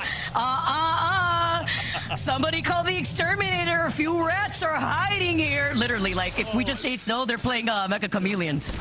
Like, they have like maybe just enough pixels to not be taking zone damage there. And look, that is incredible to watch in a Seer game. Exactly what that looks like. Here they come. Oh, Diabolico here, but it's just a matter of time because Alliance are just in the best position to win a back-to-back game. Unless Majin could make this happen in their favor. They're taking a lot of that damage. Dragons do get eliminated here. 3 squads left as Majin are playing their lives off this low ground. We do have the All-Star in the hands of Juices here, and Hockey's now taking the other angle just to make sure they do not get up here for free. Aku using every single kit in the toolbox there, also just breach charging from height, and like you said, they have no interest in leaving this zone. They will maintain and just continue holding. Alliance with 8 KP to their name after winning game number 1. Now looking at their KP for game number 2. Majin playing right underneath them, though. Evac tower called in. Cinetic is looking to see if he can try to distract them, maybe force Majin to try to dive onto them. But Majin decide, okay, if we have to, we can play for second. Made in Heaven do get eliminated. They saw that 1 member. They get the KP. They move up, but no one's looking at Aku. The P20s are singing the back-to-back knocks as Aku is here to prove to everybody why he belongs on this team with 1 member left right below their feet of Majin. They're not going to let Brand get up here for free. They played for second, and they do get it, but Alliance are your back-to-back champions for game 1 and 2. My goodness, are they ever making it look cool, calm, and collected. They win that game as well, and like we said, just clearing their back. And this time it was a little bit less of a distance for them to travel, of course, from Thermal, but they still had to fight once again. Several teams sending on them early and trying to keep them at bay, whether at Mirage or at the hill houses of Thermal. Alliance, they do it again, and I think this seems to be a common theme here, Vicky. Alliance is here to play this split, and we've heard people talk about how this is the hardest time ever to be consistent in Apex Legends, but Alliance is doing it. And that's with Aku, by the way, getting a 7 KP by himself in that second game. He had a pop-off game at that. He was on the altar, so that does help hand in hand, as Seer is our next legend ban. So it's going to be no Crypto, no Seer. They're both in jail. But with Alliance, you talk about consistency. They're showing it, and with them winning game number 1 with 13 KP and now game number 2 with 12 KP, they have built a huge gap between themselves and the rest of this lobby. I mean, for real, I think all you can do is kind of respect the way that they've done this, and keep in mind, look at the way they played both end games. It wasn't simply a matter of right place, right time. It was completely clearing their space and then having to win isolated battles and depend on one another, as we've seen time and time again this split as well as this week in scrims, to win their 1v1s, play as a team, and they're looking so good. Look at this series results. This is after 2 games. Alliance on 49 points. Oh my goodness. Look at the rest of the lobby. This is, I mean, when I said gap, I didn't mean it was that big of a gap. Made in Heaven in second place at 26 points. Majin, who we've also been seeing get very aggressive, get a good amount of KP. May not be Alliance levels of double-digit KP, but finding themselves in these end zones consistently in third place with 23 points. And then the rest is another story, because we still have only 1 more game left, Bravo, on World's Edge. And it's nice because if you want to dig into the comps of these teams to see how they find that consistency, don't forget forget, guys, we got multi-view. It's available for all regions, and you guys can watch not only the broadcast, you listen to the player comms, follow your favorite teams. You can even vote on your favorite POVs to be put on broadcast to follow this team story. It's so great. And if you guys aren't using multi-view, guess what? You're missing out, because you can even draw a Nessie as you watch your team make these rotates into a lot of these next zones. And it feels particularly important because it feels like right now the prerequisite is to just have an Alliance tab open so that you can hear their comms and see where they are in case you want to watch the full game story. But yeah, really impressive with what they've seen. And to be honest, they're not leaving a lot of room. I think, Vicky, we came into today talking about how it's so close at the top, but Alliances, they're here to create a gap between them and Bandits. Yeah, and with time of the essence and speed running our way through this split too, it's going to be difficult for these teams to make a comeback. Don't go anywhere. We still got game number 3 on the horizon on World's Edge. Red Bull is giving wings to the ALGS and the Apex community.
Red Bull gives you wings.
Well, Alliance take game number 2, and they continue to dominate here in EMEA as they look to extend their lead in the overall standings. 43 points coming into today, first place, and only a point ahead of Bandits. Well, it seems like that might extend. Bravo as we welcome everybody back here into the ALGS. It's all Alliance, but it also means that the storyline for this team. Oh, Jayhawk, hey, what's up, buddy? How you doing? I think we'll get Bravo in here in a moment, but I want to hear your thoughts. You were listening to Alliance. You said that they may actually do something a little bit wacky. We have seen Bloodhound. You mentioned maybe game 3. Do you expect that they'll, with the point gap now, be able to experiment a little bit? It sounds like they're cooking, Rain, because from what I just heard, Hawk has said, and I quote, "I haven't played Watson in forever, but I'm down." And I think that's because we don't have an altar ban, so we still want Aku to play altar, but Bloodhound, who's going to play Bloodhound? I think they want Unlucky to play Bloodhound, so I think we're mixing up the comps here. I think we're cooking. Okay, all right. Thanks, Jayhawk. Great insight there as well. We'll hear a little bit more from you at halftime as we get Brav back in also to talk about these banned legends. Match 2, Match 3. You see this as a reference of what ended up happening last time in Group A versus C on day 2, Brav. What can we take away from this heading into Game 3? Yeah, we're kind of right now just matching the exact ban order. I want to mention in both games 1 and 2, this is a key point. Alter missed the tie for the most picked by 1. So we are really on a knife's edge here. And even more specifically, when these two groups have played this map rotation this week in scrims, as we mentioned in the top of the show, it was an Alter ban game 1. So everything is really, really close here. But you can expect, of course, to just see a Watson skyrocket here for this game in terms of the amount of teams that will be running Watson. One of the things I love about the way this meta has shown up is Crypto is just such a consistent first pick. And, you know, it's given, I think, everybody a chance to be completely aware of how to anticipate maybe 1 and 2 going. Game 3 is when it starts to get a little wild. And then that's where I think you see something, you know, maybe off kilter start to surprise some of these top teams. And to me, that's where I look at teams that are trying to move into that 7. Mamma Mia, we wanted to have a good day. TLN Pirates as well, kind of in that 5th spot tied with Majin Club. I think they could start to make some moves because as much as we might see hockey's on Watson, that's not typically where he is playing. And I do think that might allow, if it doesn't go great, some of these other teams to kind of stick to their guns and maybe kind of catch up. Yeah, we should mention as well that this is a little bit different, this Game 3 specifically, than you might expect in the Americas. This is, last time we saw this exact ban order, it was an Alter Maggie Watson most picked, and actually quite a few Wraiths as well. So you have the Wraith variant coming out in EMEA. I think there's just a lot of comfort pick, especially when you think of Wraith on World's Edge when they need to play late game point to point. But it's worth noting that that's another, it's a pretty common thing, but it's a big split between the Americas. The Wraith variant doesn't exist in this ban order. In Game 3, it doesn't exist, but there were 5 of them last week, so we could still see a few Wraiths coming here in EMEA as well in game number 3. That's a great conversation leading into our legend compositions for this one. You see the highest legend comp right now with the pick rate of Alter, Seer, and Watson at 30%. Brav, your takeaway here. We saw a little caustic, but not too much.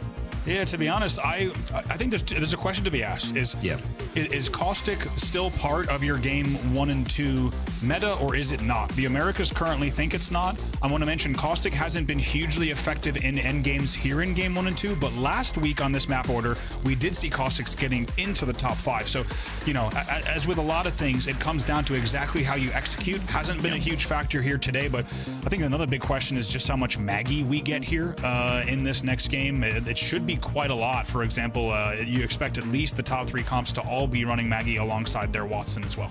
Yeah, I mean, Bloodhound, Maggie, and Pathfinder was actually how Alliance was able to win one of their Bloodhound games the other day. And kind of speaking of, if we do see the Bloodhound, I think that will start to shake things up in this composition list as you see here. But Maggie, Seer, that is a known kind of aggressive lineup that can continue to impact the game from far away. But let's not forget that Seer did have a nerf, and that nerf is to the turn slow. They tried experimenting with reducing the turn slow once you get hit with it, making it a little bit uncomfortable. Now they just removed it altogether. To me, Brav, this kind of signals a bigger picture of obviously Seer cautious about him becoming the main threat in a meta. It can be very impressive casually and at high level, but also I think making some room for Bloodhound, because this rework took a lot of time. It's a major character, probably a flagship character when you consider the ALGS and Apex in general. And so just making a little bit of room for players to be willing to experiment with a different scan legend. Yeah, I tell you what, I'm really excited. I mean, we've kind of gone back and watched just because it was so decisive. The high KP games that happened on Bloodhound, they kind of demanded a rewatch. And watching them from, if you talk about EMEA POV, from Alliance, I mean, I was kind of, Vicky and I were like laughing about the fact that, you know, you see Aku on a Maggie, by the way, go full invis and then has a free Maggie ball in the face of someone. It's pretty insane what is possible here. So the man on your screen with 44 kills in Split 2, guess what? He's already the kill leader in this match day as well, unsurprisingly. He's already got 12 kills on the day. We'll see if they can keep it up. I mean, Alliance has one more stab at Thermal, which, to be honest, if I'm the rest of the lobby, I'm like, Can we move on with this series? We've seen what Alliance can do from Thermal. How do we get out of this blender? It is dangerous. I thought map POI draft is supposed to make things more fair, more competitive, but if you give Alliance Thermal all the time, it is just going to be a very tough lobby for the other 19 teams. As we enter into match 3, our final match on World's Edge, it'll be a northwestern zone, which we'll discuss in a bit, Brav, but coming into it, Aku, as you mentioned, a player who has so much on his back as far as commentary. He has certainly lived up not only to what was, I think, a mild expectation of performing well, but has certainly exceeded it here in Split 2. Can he continue that momentum that they've picked up so far? Is unlucky, as we see here, first and foremost, playing the Bloodhound. Hockey's on Watson, and Aku switching over to the altar. Yep, it's like Jayhawk said, to see Huckus on Watson will be interesting. But to be honest, when you have this kind of points lead, speaking of, Zone Intolerant still up to their usual tricks, and in this time they're contesting on both sides. This is against the Warcamp team. This is against D4C. So I tell you what, Zone Intolerant picking Sky East, they also picked Violence. And that's a choice you might need to pick if you're in the Sky East, Sky West area. That northern side, competitive, but not only that, Brav, when you see the way the circle is going, that is where everybody is headed to soon. That's going to be Zone Intolerant trying to get away with that balloon kind of, you know, if you think about, I think the actual POI name, of course, up top is just going to be Storage Room, but trying to get away with that split loot, and D4C punishes them, says you will not be able to go ahead and take that loot. Instead, it's going to be a Warcamp rotate, and then they're also going to have console D4C, so they will be able to not only pick up that kill, they'll pick up the info, the scrap loot of Storage Room, and then they will make their way in as well. Watson's heavily picked up here. We mentioned crypto banned game 1 pretty much considerably across every single region, every single time we play, and that allows Watson in game 2 and 3 to start to show up yet again. Will we see that Watson ban now coming through? It's going to be a close one between her and Alter, but World's Edge already starting to get built up here on the northern side of Skyhook. Alliance haven't made their way through yet. They'll face Majin, Teal, and Pirates on the other side of it, but up here in Skyhook, you see Ketch, Black Venom, and Maskelu already in the mix, holding down a building. Maskelu taking a little bit of damage onto the blue, but trying to build that back up to purple as they look to hold here for a while. And I tell you what, I'm not gonna lie, there's just been a lot of Skyhook zones. We've seen it already in official Pro League days. If you've either been simply in-game or watching scrims, I think you've probably seen a lot of Skyhook pulls as well. This has been a very, very common Season 30 zone, and we're seeing a lot of the old Skyhook zones come back as well.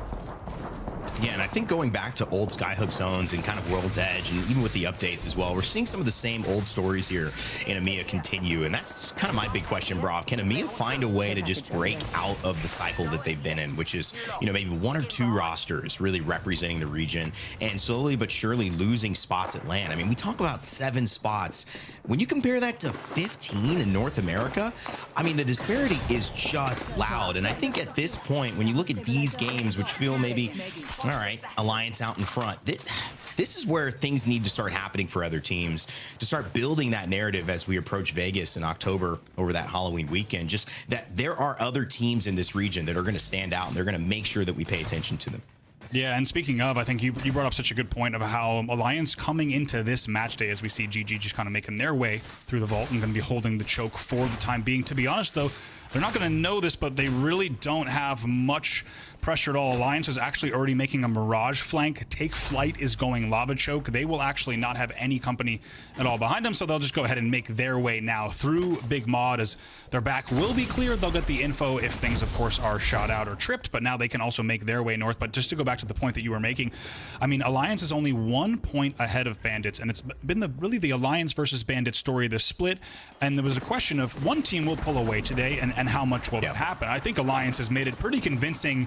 Like, yes, Bandits might have placed second, but so far today, they have made the story all about them.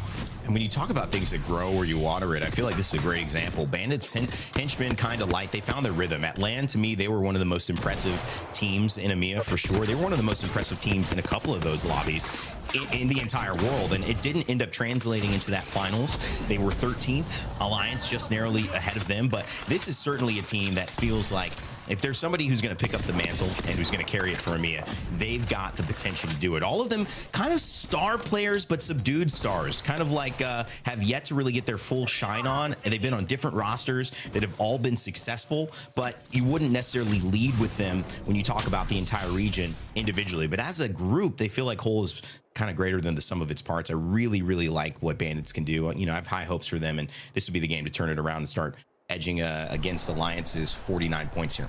Yeah, and it's a team that I've loved watching. I went back, and just because I really thought their comms were not only fantastic, but quite standout. Jayhawk and I have talked a lot about what Light does and what he offers as an IGL. I've gone back, even back to Champs, and watching the Go Next, of course, when they were under the Go Next banner, watching that roster, what they were able to do. It's a very, it's not just a methodical approach to the game, it's just a really consistent and disciplined approach to the game. That's a big reason why they're in second here. And let's go ahead and hear from Jayhawk a quick hit of what Alliance is up to here. Guys, I mentioned that there was that comp that they were potentially cooking, and we do have Hawkus on the Watson. There is a little bit of a misconception. I feel like a lot of fans think that Hawkus is often playing anchor characters. He has not played Watson since Year 4 Split 2, where he only played her a total of 6 times. Outside of that one split, the entirety of Year 4, he only played her 1 other time. So definitely not that much experience on the character. Thanks, Jayhawk. It's more than me, though, I will say, Brav. So obviously has an edge there in that 1v1. But yeah, Watson, a character that you kind of, you know, I think when she came out and, you know, alongside, you know, the first few seasons of Apex, you kind of understand the general gist, but there's so much to a high level Watson. The ceiling is so high on really maxing that out that I think Hockey's knows this isn't the ultimate game plan. This is just what we're doing right now. Yeah, exactly. And also, of course, they were holding Countdown there just to get third. Worth mentioning is you just saw that zone pull. I don't think they learned anything more than they had already known. This is a dead center, all of Skyhook, perfect circle around it. However, that will give them the info.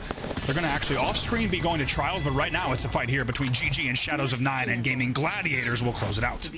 Big stuff from GG. I love the way that this team has created an identity that can go the distance. Zane, one of the best players individually in the world, and you've got Blast and Lufka, who I think continually have been stronger and more comfortable as Newcastle's as Catalysts have become more of their repertoire in this league. I've mentioned it many times. Sometimes comfort is more important, and you can see that when Catalyst is there, you saw Blast playing it again, they're feeling good. Now, it hasn't translated into wins, and in that finals lobby, when we talk about EWC, they were 19th position. That was pretty unfortunate for a team like GG who had made it there. They had, you know, their family sitting in the stands as Blast almost always does with his dad and his sister.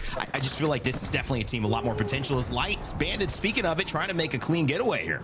Oh my goodness. 5 HP and a dream and a bat, thankfully, at this moment. We'll see if we'll somehow be able to not just one Q, but it's going to need presumably a second one as well to get out. Cannot make it happen. Bandits will go out, trying to make what was a rotation from, you could argue, pretty far south, down at Stacks, and they had done well so far, but even after winning that battle, they are not able to continue on. That will be an early exit for Bandits, and just checking in on the story, that's going to change the points once again, but let's see what Take Flyte is going to be able to do here as they make the push.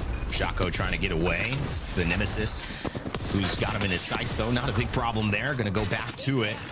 Anarchy on the top of the staircase, trying to hold that portal in case anyone tries to push through. They'll sweep around through the Watson fences, can barely see anything, but Take Flyte on the 2 points, trying to add 3 more to it, and basically just hold down any aggression that might be coming their way. So far, so good.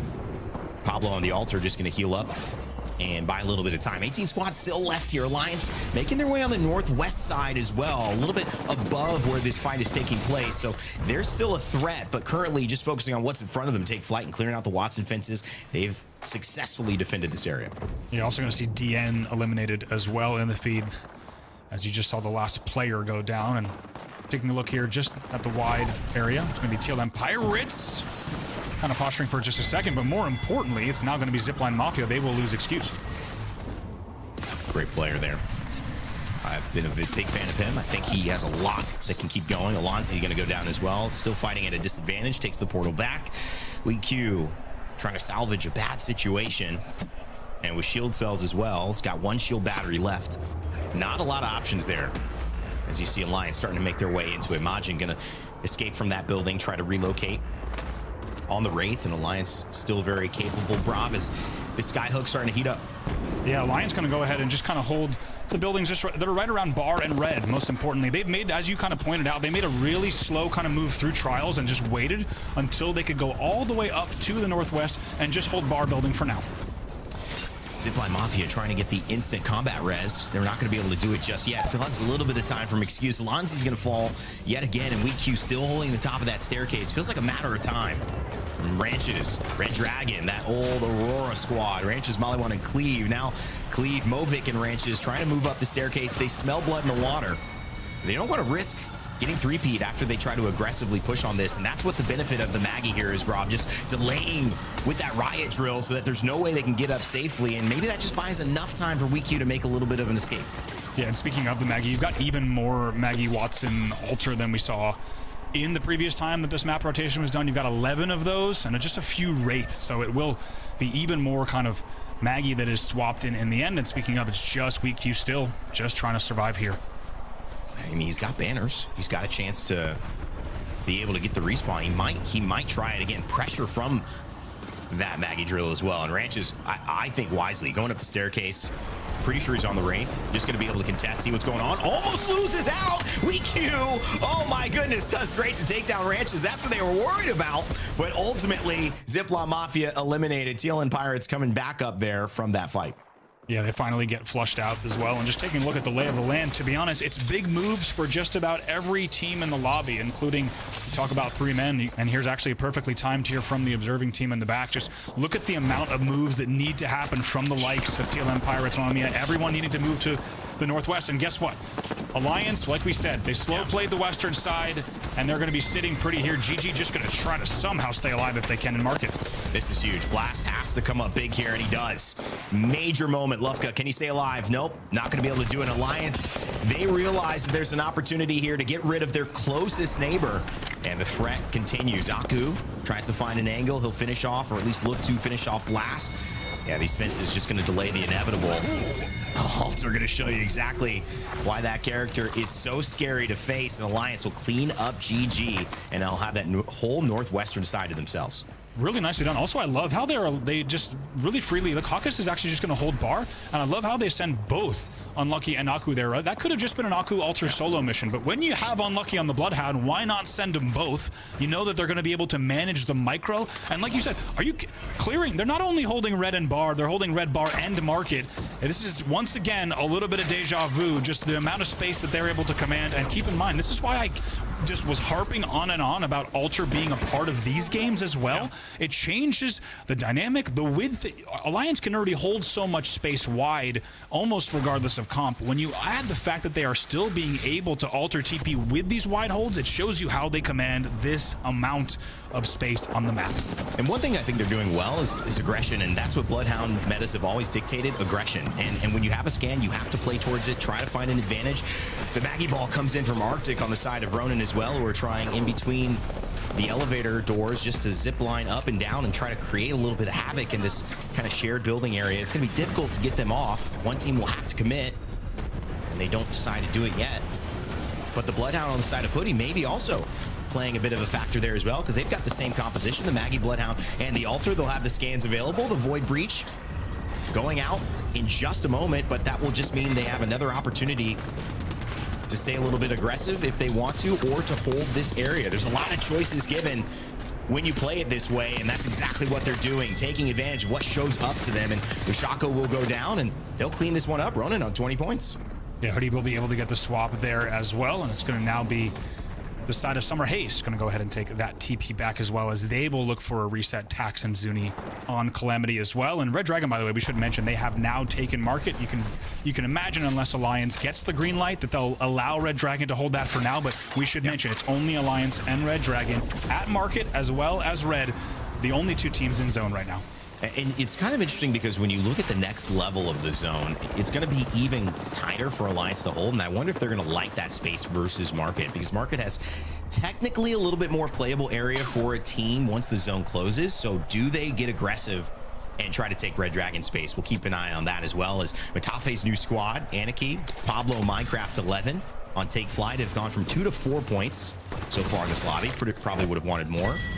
But at the end of the day, so would a Footy, as they just won on Ronin, but now get eliminated as the zone closes yet again. This is going to be a lot of the same as we see the zone continue to close, Rob. There's just not enough space for all these teams. There's not enough, and there's about 4 in cake building as well, which is going to get really, really ugly as well. And it's EMEA Match trying to play their way from outside of zone and see if Ketch can somehow pull off a miracle. The answer is no. That will be held out by Bacalhau, of course, with supporting fire from other teams in Skyhook as well. There are still 4, maybe 5 teams in cake building. Sins just taking too much damage from the riot drill, trying to heal it up, but it's actually so insane. It knocks RST, and Sins just realizing the power of what Maggie brings, that aggression. It is impactful, and whether it's just trading resources or trading time after winning that fight could be difficult. All right, Hockey's Alliance, unlucky. They're in a really good spot, but can they continue it? Let's listen in as they head into this final zone. Yeah. Yep. Take the bottom as well. Take the bottom as well. Yeah. Kill him. 1 HP. Where? Keep going. What? On you? Yeah. That's it. I'm coming back. I can't hold it. Yep, come back. They're fine. They got to pick up roof maybe. Yeah, maybe. Then. Okay. They're not in, yeah. Yeah, no, I know. They're gonna make it, They're gonna make it to the window. Don't play late. Yep. Do you need to fence the top here? Why are you queue? Yeah, very important. Otherwise they're gonna queue leave. Oh, cock. Yep, distances. Try to fence like this. Yep. Get him queuing on us. Chilling. I'll take all the fucking things. Like all the walls here. On the side. This is literally our biggest fire. Wait. 3 shots. Yes, yeah. Can we throw Jen? No, I'm looking behind. Won't get creepered. I'm just looking around. They're right here. Yeah, no, heard. That's 2 guys here, okay? They throw Jen, they move, by the way. Can we roof. I'm trying to angle it. The big jab. Get him push after. I pop also. Okay. Ultimate. Yeah, okay. 2 top. Can peek them. Maggie. Push up. Maggie 50. I mean, altar. Okay, try to defend again. If you can. Just keep doing damage. Yes. They're healing right now. Yep. Are they in there? No. 51. If they are, I'm gonna get them. They're back in on the corner, but wait, can we hit him? He's going back down. 40. He's gonna drill zone. He's gonna drill soon. 8. He's here. Solo. I'm gonna kidnap. Yep. Maybe I can try from logons. Ready. Okay, yeah, ready. Look. He went inside. Yeah, chill. Okay, we're good. We just get win high gun here. Yeah. Everything next to us. Watch out, they don't force us, okay? Yeah, listen. It's 5-12. There's a solo and a duo in the game. Okay. And everybody's fucking fighting on the other side. Solar deterrence there. Watson saying, don't come into this building, but Alter trying to pull them out of it as Alliance hold the staircase, and they're fighting off D4C as it goes down to our final 6 squads here in this zone, bro. Yeah, Alliance was always going to try to hold red here. It's just a much simpler hold. It's a smaller building. D4C is probably going to be pretty grateful they're able to hold just the edge of bar for now, but that listening was incredible. I think I love the kind of the leadership being taken there by Aku saying, fence this wall. It's very important being able to just make those suggestions. And Hawkus, of course, now with the amount of chemistry these two have, as actually speaking up, I'll interrupt myself because here comes the D4C push. Yeah, they're coming in, and we switch over to the market fight, but there's no fight there. It's actually Alliance who are going to have to try to take D4C and REDRAGON on at the same time. 3 different layers to this engagement there. On the bottom side, Nono and Fuda. On the side of D4C trying to move in, and then REDRAGON as well paying attention to this. It leaves a little bit of space open for Made in Heaven and TLN Pirates, who we switch over to yet again to have their own kind of back and forth. But really, the action is happening with Alliance trying to hold 3 layers. It is so difficult to do, but they're doing a great job of it. Wow, even with Jan's with the Kraber, even losing a player, they reset immediately after that Kraber shot, as you say. A great play. Now back over to Made in Heaven in market. Just 4 squads left as REDRAGON goes down. All right, they're still not fighting over here. They are pressuring each other a little bit, and that might be the first gap. Kiner goes down. Jans is going to fall. Made in Heaven cleans that one up, but then dies right afterwards as TLN Pirates take the win. Alliance stay alive, but they lose Aku. Can they get the immediate res? They're going to go for it. Aku does stay alive now, but he goes down yet again, and unlucky with the P20s trying to salvage something, but Hockeys will fall. TLN Pirates will claim the victory after taking down Made in Heaven. They take down Alliance and slay the rest of the lobby. And you got the feeling that watching that was certainly the most pressure that Alliance had in any endgame. It's TLN Pirates, the team currently in 5th, by the way. Piarka, Kiner, Zidane, going to be very happy with that, by the way. That was a trip all the way down from Tree Settlement, so they have made their way up, and to be honest, they dropped drop right next to Alliance, of course. But most importantly, I think just to break down the quick moment there, it was really Alliance having pressure from D4C. Alliance, by the way, does win that 3v3, but in the end, TLM Pirates able to collapse from market and close out the game. Yeah, it's interesting because we kind of questioned, is that going to be the better spot to hold? Alliance favored that building where they had to control height and low ground, and it ended up being a little bit difficult. Winner came from the Made in Heaven TLN Pirates market side, so something to pay attention to if we do see another zone in Skyhook, which very often, no, it will definitely happen. Maybe not today, but we'll definitely see a lot more of those. On the flip side, TLN Pirates, we've got the duo back together who won a championship, split ways, and have found themselves back together in Hyarka and Zidane. Have they buried the hatchet? Clearly, it seems so, is now Kiner joining the mix and allowing the French duo to add Hyarka and his leadership to really help them in this split 2. We'll see if this continues on, but that's a great win in match 3. 22 total points will push them right up towards the top of the lobby. Yeah, I feel like also Hyarka's quote with, "I feel like we are the best team possible in EMEA." It was quite a statement to say that last weekend. And now, of course, that kind of puts them back in the conversation here. They certainly want to be higher than 4th, but I think to jump, as you just saw, 10 spots off of that game, at least kind of maybe resets the day, both mentally and points-wise, so that they can look into Storm Point and maybe try to put up a really good performance in the end. I will say, one of the coolest things was interviewing one of Hyarka's, I think, nephews at LAN. He was such a cute ball of energy. I think a little boy had his parents there as well. I don't know if that was aunt and uncle, but you could tell that there was a lot of fun from the Portuguese fan base there and the family that was supporting him. This is a team that has a lot of story. They have a lot of potential. We asked who's going to come up and maybe take the mantle in EMEA. Could it be TLN Pirates? Certainly after match 3, that's going to help them out. When we come back, we'll have a halftime, break this down with Jayhawk, and some more LGS action in EMEA coming to you soon. Sony InZone, the official audio and monitor partner of the Apex Legends Global Series.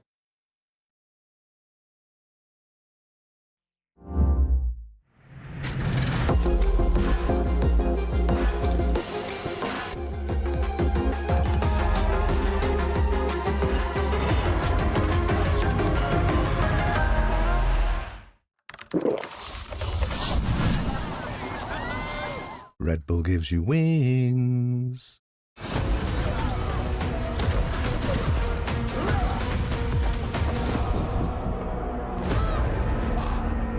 The slaughter is upon us.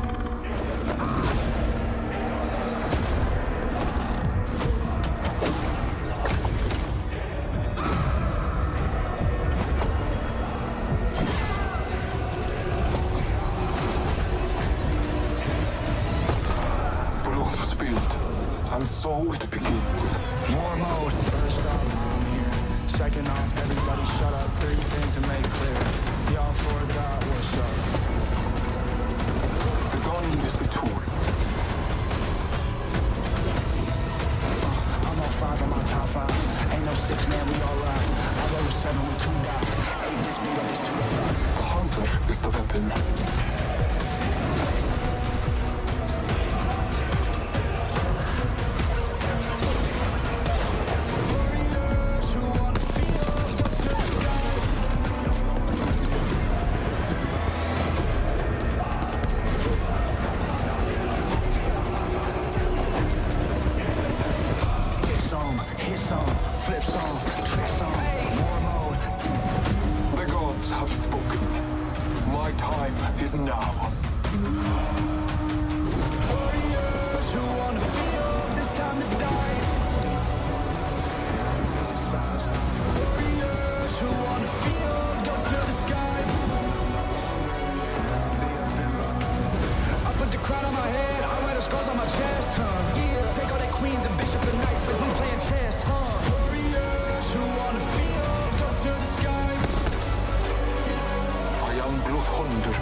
Chosen hunter, beast of slaughter, they will learn my name once more.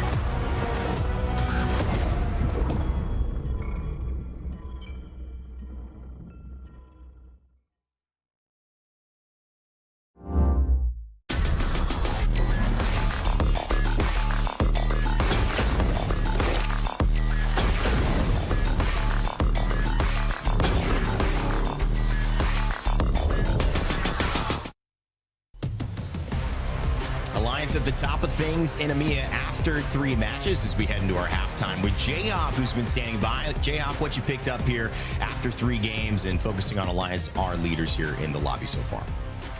Listen, I said it earlier. Alliance placed 4th last split. They had not placed that low. Hakas specifically had not placed that low since 2022. And so now I'm wondering, are they going to be back this split?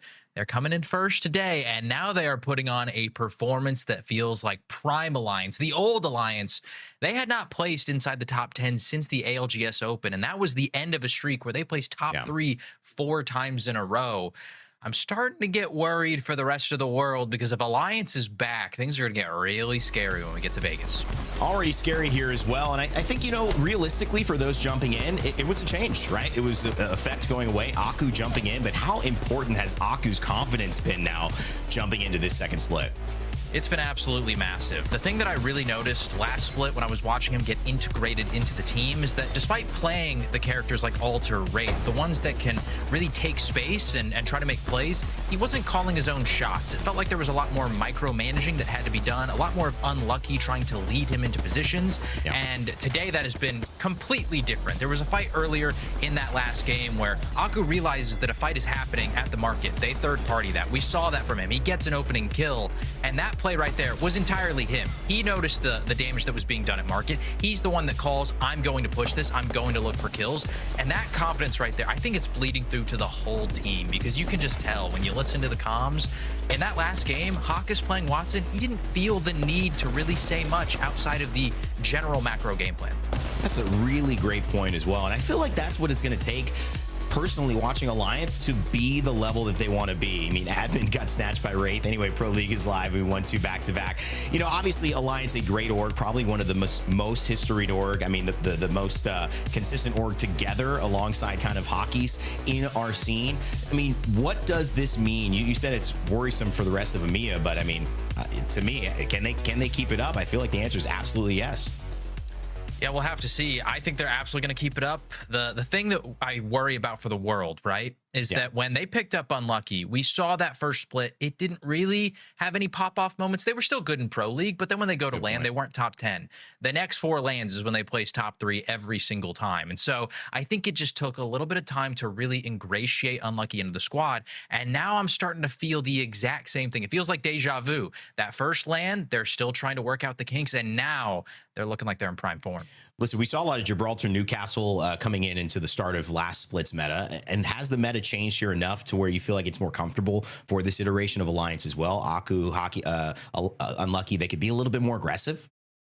I think so, because with those early game bans, we saw that there was a lot more of that baby comp being brought in within the 3rd, 4th games. The moment that Maggie would get banned, instantly everybody's playing baby comp. The Maggie ban has been pushed deeper into the set, and sometimes even in scrims, there hasn't been a Maggie ban, which has been a little surprising until game 5. And so that's only 1 game where you don't have her available. When that's the only game, then that means baby comp is not viable for the entire thing. And I know that last split, we saw this actually with Unlim and Gen G. Those edge teams that want to fight, baby comp is very problematic because there's just so many opportunities to reset your squad.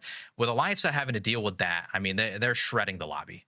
Yeah, I think that was a real evener in terms of the skill across this lobby in EMEA. And now we're seeing it kind of showcase some stars and some people who need to catch up here. Specifically, if you need to catch up watching the ALGS going, where do I really get to see this live? Well, of course, we got Vegas. But the big moment for you, if you have not traveled out of the country and you're in the United States, or if you haven't traveled out of the continent and you're in Europe, go to Champs. Our tickets go live September 13th, just a few days from my birthday, and you will find yourself making the best purchase you have ever made. You will not regret it. It is an electric atmosphere, to say the least, and the snow, the food, and Apex Legends all in one, you just can't beat it. Let's send it over to Vicky and Bravo as we continue our action here and switch gears to Storm Point and Game 4.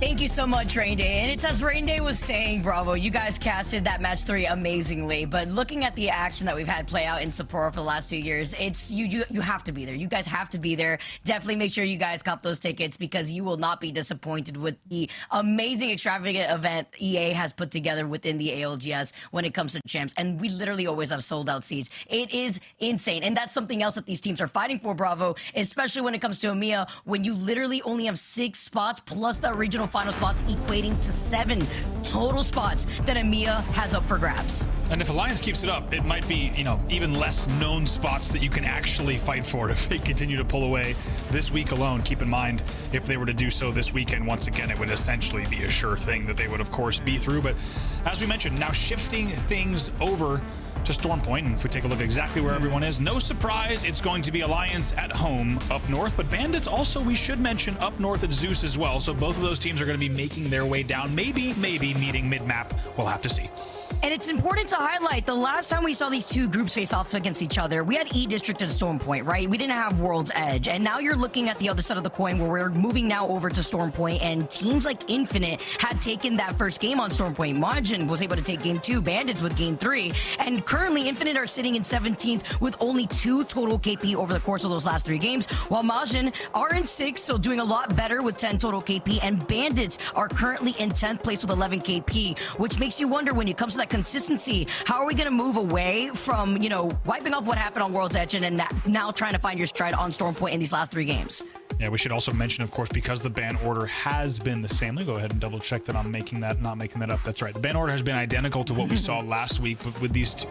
So especially last time we saw this exact rotation, it was essentially Maggie plus X in EMEA. It wasn't a guaranteed thing. Just to call out some of the comps that we saw, it was Maggie ramp Valk as the most, but there were only 4 of them. So that just tells you everything you need to know of how many unique comps. There were 11 unique comps in the Maggie game 4 last time we saw this map set, so we could see still some Alter Cat Maggie all the way to Alter Maggie Rampart. There was a few of those, so essentially there could be a lot of variety in this one in EMEA specifically.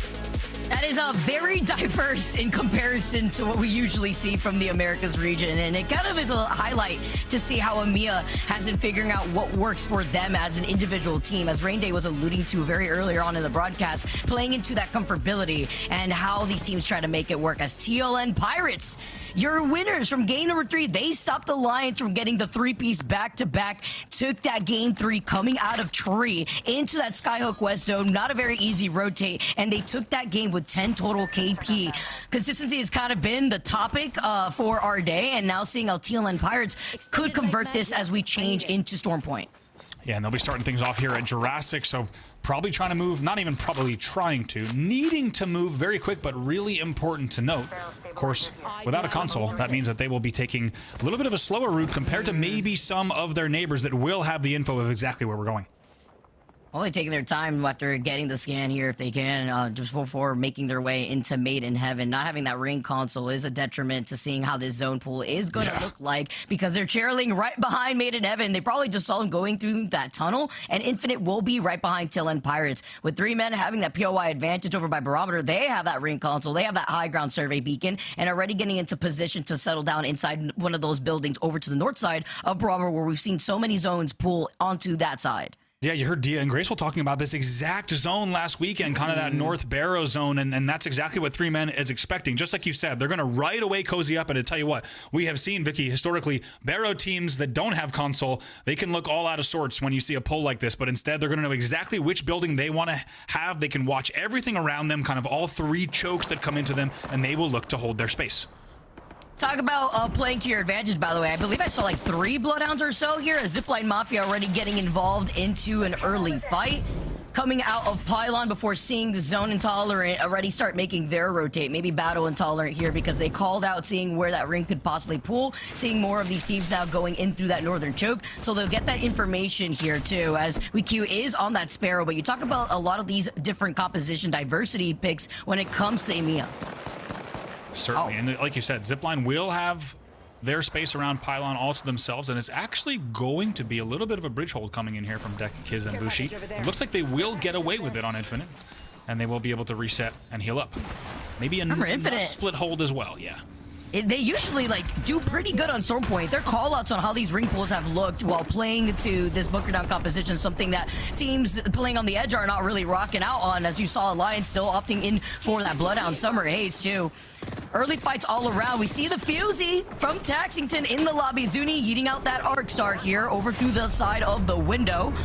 Has a Nemesis in hand too, as well as that blue mag before trying to cross in this space, because although this is an isolated fight, it won't be for very long with Bandits calling in an evac tower from Wall. It's an early fuse as well, by the way. Tax is the only fuse in the lobby, and while we do expect certainly to see some fuse later on, a Game 4 one is certainly going to be an early one. However, Calamity with some very important enemy damage coming in to push them off a cascade.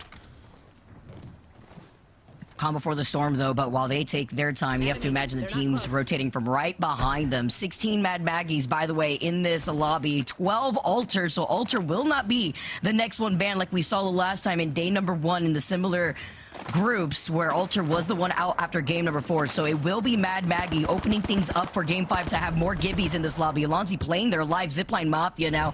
Coming out of pylon that we had just mentioned after getting that information. Now looking down the barrel at Majin on the other side. Yeah, this is Zipline, as we talked about. They're going to actually be your coastal team, so they've actually got rotated in behind as they've kind of now come back from pylon, and they are in a world of hurt here. Weak Q going to have to try to get out of dodge. Oh no, excuses like this is none of my business. It's not going to be my problem. I'm just going to, if I just stand still, maybe they won't see me here. But this is great too, but at least you have your Alter player who's still alive, so you can remotely pick up that banner and they're like, all right, I'm good. Majin are going to continue going forward and now looking to take to the skies and thinking here of the Valkyrie with that blue Evo. Could be able to get a scan here, but looking ahead to just try to get into that next lobby. They heard the res coming in from right behind them. You could see them sending out the missile swarm too before just trying to prior rotate into that pylon side, but not being able to see that player is even bigger. Little bit of a fake out there. They go towards pylon. They realize Mamma Mia is at pylon, so they're just going to hold actually top of Spider Choke Hill. But like you said, Zipline is able to get a very important reset, but now we're taking a look here at Take Flight going up against Summer Haze. Oh my gosh, what a pile that we're currently seeing right now. Take Flight up on the high ground, though. Missing some of those prowler shots. Detrimental as Pablo has unfortunately fallen to the ground, losing out on one here. Matafi is on that Bloodhound, getting a lot of more of that information and being able to find Calamities even bigger. 20 Cloud still left here, playing Ring Around the Rosie through the portal. He gets the crack originally, slides down the rock. He sees them that they still have shield, but he's trying to isolate the 1v1s until unfortunately he was outnumbered, and Take Flight do get eliminated. Even better here for Summer Haze as they desperately need these points. Yeah, in the end, trying to do whatever he could, but it was a little bit too much pressure coming in from both Zuni and Calamity. In the end, they will cleanly win that battle and live to see another day for now. I want to also mention, I talked about how there were 11 unique comps in this specific Game 4 in this rotation last weekend. Now there are 12. By the way, we have even more comp variety. So as we're scanning around from team to team, you're starting to see this. By the way, REDRAGON on a ramp Maggie path as well. So just EMEA continues to try to innovate. I think we have to judge it, of course, on the success as well. More comps does not necessarily mean more success for these teams. We'll have to see which team can get creative today and pull it out. Zipline gonna hold bridge.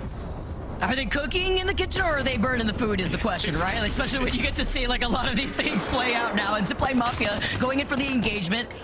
Off the Void Nexus here too that they could try to set up if they have it, but it looks like it was already used up earlier up in the ring. But Excuse now moving up with the Void Passage. You can hear the Sheila, she's trying to sing. Now finding an opportunity here. The Spirit is going to be able to break down that door. They get the finishing blow onto Cleave. And look at this, with the next circle now pulling away, there's that slight two-team pileup between Zipline Mafia and Ronin. And REDRAGON are like, all right, well, if I could get away with my life, I'm going to be able to try to rotate on the north side of Pile and maybe see if they could get the reset that they need. Yeah, Ronin was just lurking on the side of this. By the way, Ronin is your launch team, so it's another example of a team that has been rotating around this edge of the map, but now finds themselves kind of cleaning up the scraps right by their own POI where the game started. As that brings us, of course, to 19 squads, and now Zipline's still going to just be holding bridge for now. Now with Shadows of 9 getting eliminated, follow-up as you already mentioned. It's an isolated fight still going on between Ronin and Zipline Mafia, but I'm worried for the slow rotate that's going to force out from both of these teams because Majin are going to cut them off over by Pylon and going to be able to hold onto the high ground. But there's so many other teams, bro, that are still not inside this next zone. Bandits being one of them. Summer Haze also looking after taking that fight that we saw beforehand to try to rotate from the north side after that reset too. Mamma Mia going in through Jurassic where REDRAGON still has that solo, is trying to play their life. Yeah, it's a really great point you bring up, Vicky, and I want to use a term that Graceful had used, kind of mid-speed teams that you know that aren't playing Edge and they're not racing for zone. Of course, they're playing for things like third and fourth consoles. There's actually 10 of them right now. So especially in this zone, there's so little to play. When you talk about Barrow North and you talk about, because keep in mind, this is not deep Barrow. A lot of Barrow buildings are already out. So as a result, I think a lot of teams, alliances included in this, by the way, have decided there's no reason to try to tuck into, say, Bean, Cenote North, the awful whatever is going to lie between Cedo as well as Barrow. I think a lot of teams, like you say, are just choosing not to opt into that and play a little bit more of a mid-speed game. Just so that way they could try to play side quests here until that way they're pretty kitted up too before they start rotating into that final zone. Ranch is still playing their life. They've called him out, the longbow in hand from the opposition as round 2 is closing in. Do you even want to go ahead though and chase this? Because Summer Haze are now flying by and ZIPLINE Mafia wondering, all right, well, I didn't remember inviting you guys to the fight. This is actually the best case scenario for the solo of REDRAGON. The Pathy is a meatball and he is spiraling away, hopefully looking to see if he could get that res onto his teammates. ZIPLINE Mafia now counting their numbers before backing away because Summer Haze have pressed them over to the other side of the choke. While Alliance, though, the team that we were mentioning in their slow rotate, moving out of North Pad, going all the way to the southwestern side of this map, with this type of composition, works into that side questing, but also being able to get very aggressive as Pix will be waiting for them inside the tunnel. This looks really similar to what we even saw actually on World's Edge as well. They will be able to get this UAV. That will give them the idea of exactly not only where everyone is, but specifically they want to know where Pixel Lumina is. You can see it right here. Pixel Lumina has already started to kind of make their way around this side of the choke, and Alliance is out for blood. And Pixel Lumina are just a duo, so they have that information. They see them, and that's why they are scrambling with their lives. Alliance see this as easy pickings. They don't want to get aggressive. They get the crack here, too, as Alliance are holding the southern choke. They don't really have to worry about another team to wrap up behind them. They get the knock. What shots from Aku? He's playing with confidence. I'm loving what Jayhawk called out, too. Calming when he is going to get aggressive. What little microplay he is doing to help enable the rest of the team. And this is just going to allow Alliance to have free KP here, as Aku's looking to get aggressive. Especially with where we are on this zone. They're going to, without any reservation or hesitation, they're certainly going to fly in. And even though the Qs are making things a tiny bit tricky, you feel like it's just a matter of time. They call them out, though. They sent one member of Alliance inside the tunnel to prevent the Nexus reset entirely, and Pixel do get eliminated. Alliance, if you could break down the way that they take their fights, you can learn so much, and you can even do that with the multi-view and how they try to keep their cool as Summer Haze try to make the magic happen. As a solo, it's not going to work out, as Bandits take them out, and with 16 squads left, Bandits looking to clean up even more KP. By the way, I should mention, Bandits is not afraid to take fights. Of course, it's still early days, so it's not that surprising, but Bandits historically is not afraid to take fights pretty deep into zone. There have been times where we've been perusing the stats tables and Bandits will be negative 4,000 damage, and you have to literally go through the VODs and you have to find which game was it, because I know they took zone damage. They're not afraid to fight in zone. They're not afraid to isolate those battles and make their way in, but speaking of, it's actually GG and Mamma Mia here on the fence wall. Oh no, here we go again. And as this fight is going on, it's isolated for right now, and it has to be quicker too. You can see the wall coming out, and Zane gets melted. He tries to swing too. Look at him. Z now is trying to see what he can do, because now currently Lefka's still alive, trying to wrap up on the other side of Blast. But can they get that res onto Z is the question. As REDRAGON, the Pathy does end up getting the res in your feed, by the way. Lefka's still alive, and they're still fully healthy, but they want to prioritize getting this res first. This fight is taking just way too long, but at least it pays out because Ronin's not going to wrap on them. They actually wrap up on the southern choke of Jurassic after Bandits was in that ring, as you mentioned. Luka does not hit the shots, and Zane's going to stay down as well, which means this could cost them. We'll see if they can close this out. Now here, Blast is the last one alive, and he does. Mamma Mia do get eliminated. That was a great slow fight from Blast. The fact that he stayed alive despite Lefka feeling a lot of pressure. Oh no, like they take down a knockdown shield. He manages to get away. They do not finish him. Look at his health. The fact that he is still alive is crazy. They do not grief him, and the drill does not find him. Round 3 now, closing the next 3 seconds. Really important, as you said, because Made in Heaven is alone in that choke. Made in Heaven certainly would have sent it on GG, but by the way, GG is now right next to REDRAGON's making their way, as GG's actually going to go for just a second on the Jurassic side. REDRAGON is flying right at Made in Heaven through this choke, so that is the team that reset. They've made their way down from Cedo as well, and now it looks like it's just going to be a little bit of an evac play here for GG to try to find and pick a spot.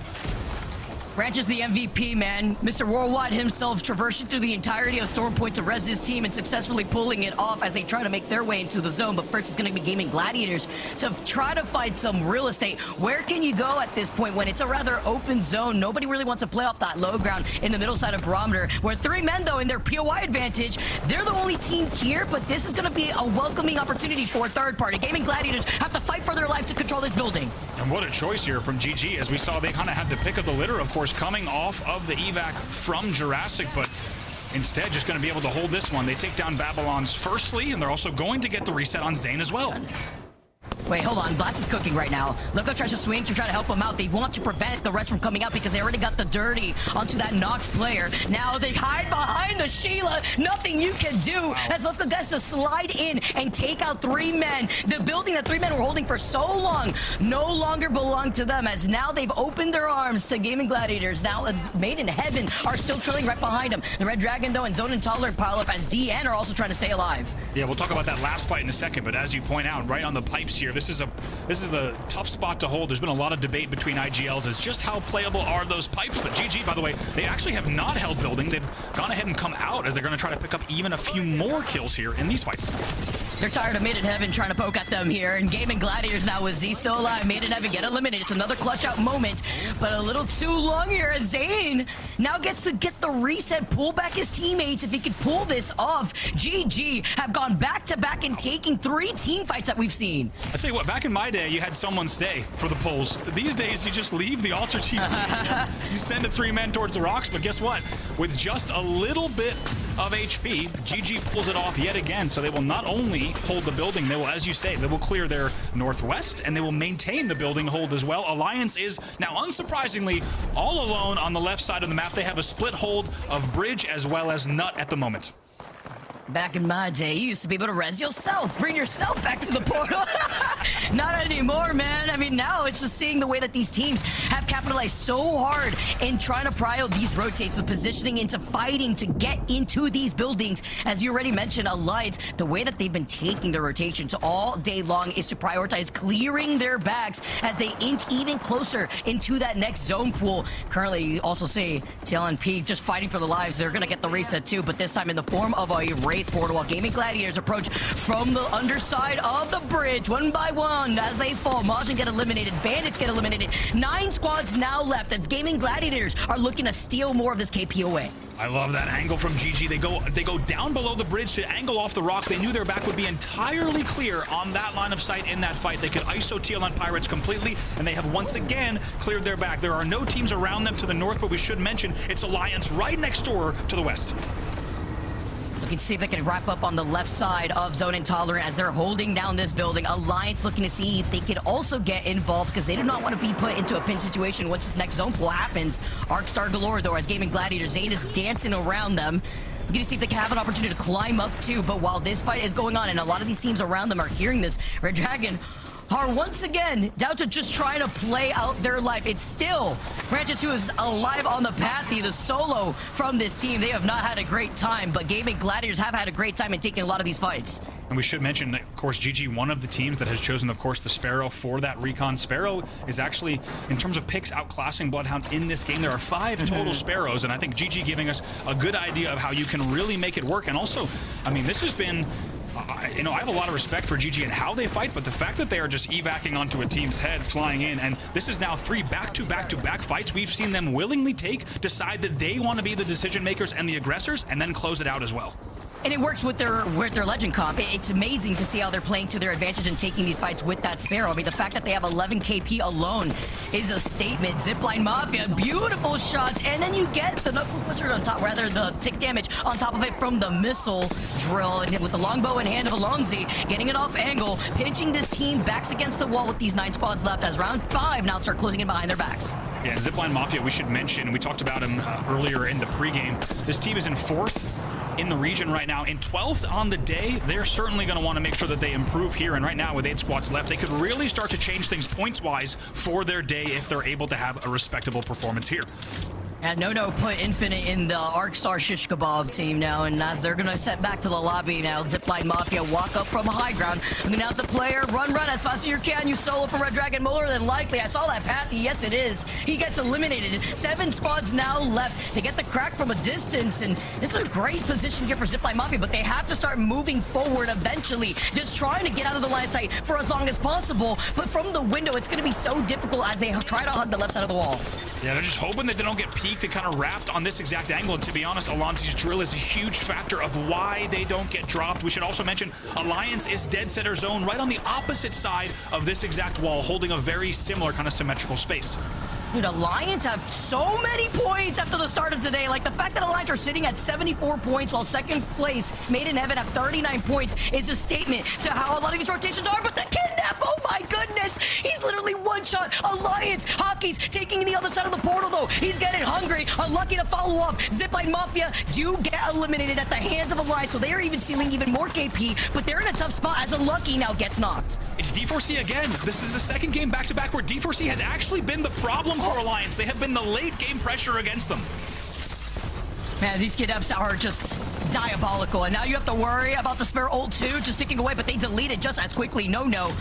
Low in health, but he's got a single med kit, 3 syringes to his name, continuously tacking on the pressure, because in the next 10 seconds, his final rings are close behind their backs as Aku gets knocked. That's a big pick-off here as D4C playing out of their minds right now. Really, and look at Fuda as well. He's going to get the Sparrow info down. They will continue to track, and like you just saw, that L-Star just absolutely shredding and ripping. They know that they need to finish off Alliance here to completely clear the western side. Give me everything you have before going all the way back up. You have enough time here before you take the portal right back up, and now they're going to be able to rotate, finding Hockey's literally low, and he's trying to play Ring Around the Rosie between the Void Nexus, or rather the Void Passage here, but D4C with No playing behind the knockdown shield. He's got the L-Star in hand. He finds 2. The following one, though, Ronin get eliminated. No playing crazy. Ronin tries to Q through, and somehow Alliance is still alive on this side of it. Ronin tries to 3-peat the D4C Alliance, and I don't know how, but it's Hawkus as his solo on the other side of the wall who manages to stay alive in the end. That man is Mr. Survival himself. He always manages to clutch it out here, but we're going to have to see how he places as a solo as GaiminGladiators, after clearing their backs, taking fight to fight, Zone Intolerant right above their heads. They have to slow push this here with the final ring closing behind their backs, but look how much pressure and damage this drill is doing. And look at Hawkins still holding solo. D4C, by the way, has completely taken, as we said, the Alliance side. It's going to be GG and Zone Intolerant that need to come off of this building onto bridge, and D4C hoping that they will simply be able to hold, let the battle come to them. No, this is actually insane. Zone Intolerant being the only team, I believe, with a Valkyrie, take to the skies and are just stalling before landing as a fight commences. They lose out on Blast and Lefka. GaiminGladiators in the chaos with Zane still up and healthy. Looking at a No. He's not going to be able to get behind that rock in time, but neither can Zane. He can't get into cover. Uchaku gets deleted, but D4C with Fuda being the finishing blow in a patient play with the way that D4C just farmed the end game and takes game number 4.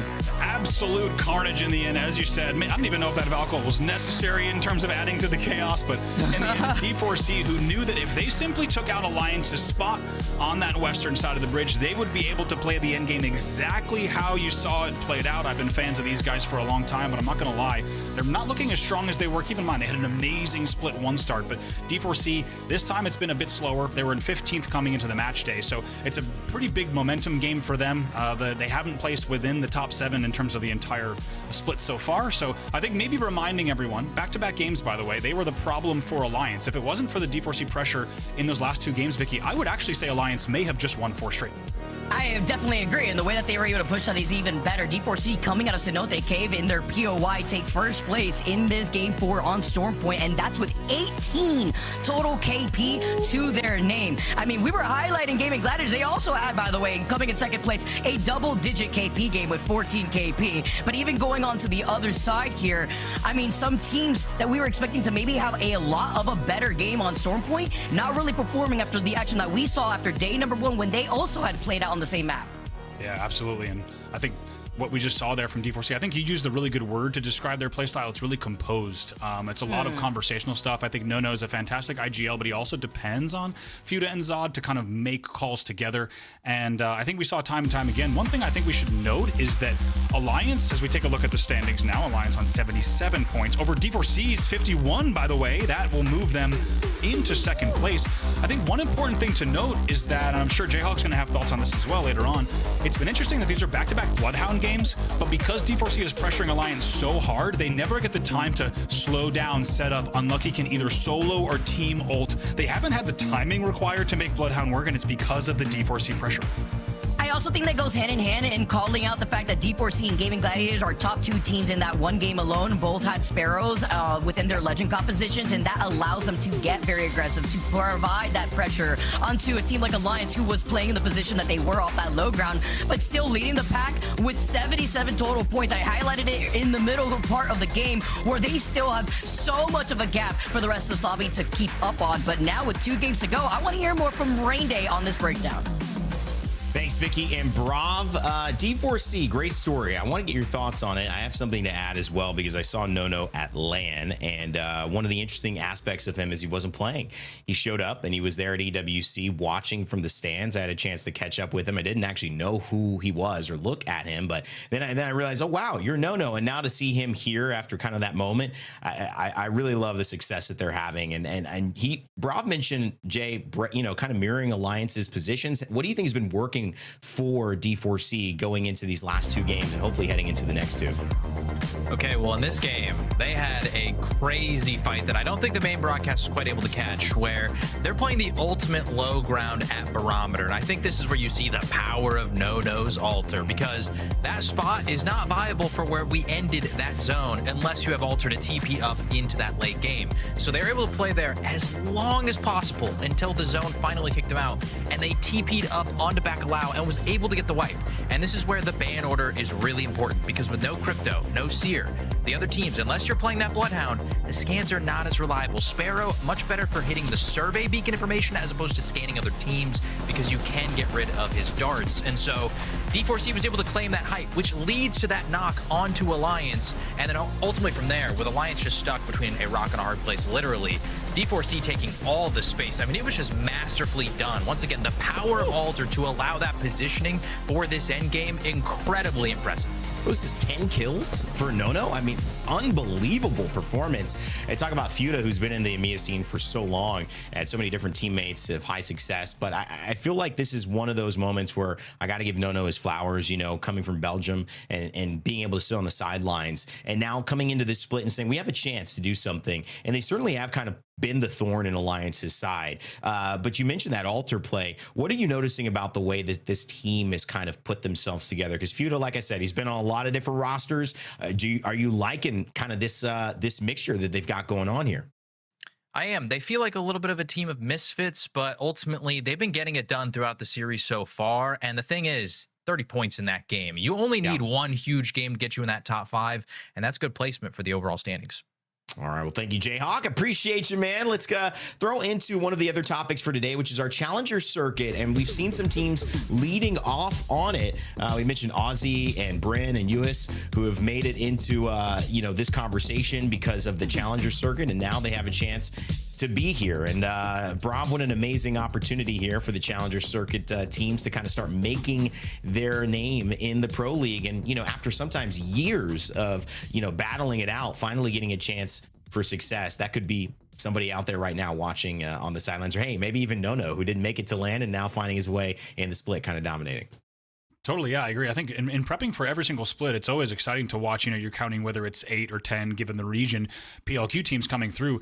It's amazing to see, and especially we saw it, but for both EMEA and the Americas, like you said, just players kind of tweeting out like, my boy's been grinding for whatever it is, 4 years straight, and now here they are with a first-time opportunity in a split. And I think it's really important to mention as well just how many teams that you have that have actually come all the way through and are actually placing quite well right now. I think Majin Club was the big kind of one that's in our top 5, and 2 of them first ever Pro League. So I think, and Story, you're so right, Rain. If you're watching this right now and you have aspirations to grind it out, jump into Challenger Circuit, see what you could do, because you're seeing right now on screen examples of those success stories. Well, I want to give a shout out as well. Last year we did the ALGS Open, and it was kind of a first of its kind, maybe last of its kind, at least in this iteration. But the beauty of it was it allowed some big names to kind of come into a competitive environment that we haven't seen before, that live in other ecosystems in EA, whether it's Madden, which I've been a part of many years ago, where they'd have an Open each year, and that's where we saw Twerkaholics, and that's where from North America side we saw himself floating, who now has positioned himself to be on a major club, a major organization, having such success as an individual. So your story, where does it start? It starts when you start, and the Challenger Circuit could definitely be your start as we transition back into Game 5. 2 more games to go, Brav, as we pick it up here. It's been phenomenal from Alliance, 77 points in 4 games, averaging over 15 points a game. What a performance from them. They've been dominant, but D4C right on their heels, as well as GaiminGladiators starting to heat up. Yeah, really, I think it's been just amazing to see. I think the region maybe needs to give a little bit of extra plaudits to D4C, because I'm not kidding at all when I say the fact that this team has been not only challenging Alliance the way they have the late game, but specifically the where they've been challenging from and the positioning in time just has been absolutely key. So I think D4C reminding people what they're capable of. As I said, 15th place is not where that team wants to be. They did, as you said, they did not make land last time, and it's an even smaller bubble this time. So yeah, as we get into kind of the remaining parts of this series, let's take a look at the bubble is actually going to be around the 5th through, look at that, 10th right now. There's quite a small gap, only an 8-point gap on your screen between 5th and 10th. So much to play for in these last games. Absolutely love it here as well. You know, this is kind of where we want EMEA to see. ZIPLINE Mafia, I mean, maybe the biggest kind of question mark for me. What's gone wrong today? You know, weak Q and excuse. You know, Alonzi, we've seen them kind of have a lot of engagements early. They haven't translated into late game pressure though, Brav. And 14 points, 12th place, they're going to want to start picking it up right here.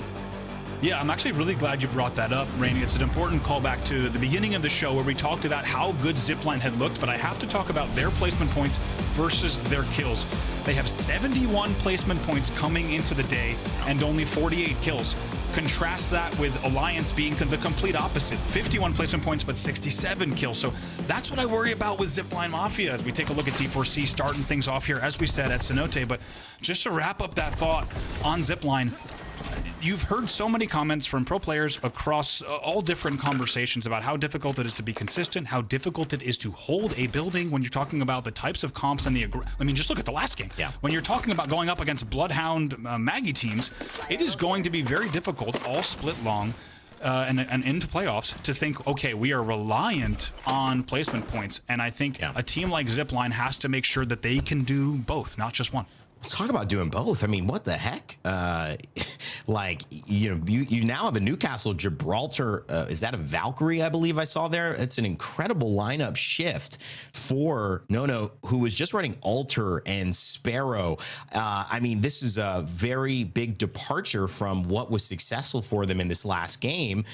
And now as we see the zone, it's going to be very similar, actually. Not exactly that North Barrow, but it'll be in that range of Pylon, kind of the northern east side of the center of our map. Yeah, look at this. Very importantly, there is going to be a console for Zone Intolerant at Pylon. Also, this time, Made in Heaven will have console as well. To be honest, Coastal, a lot of neighboring POIs going to have that console information and know that they will need to move very quick. And Zone Intolerant knows that they are about to become very popular very soon.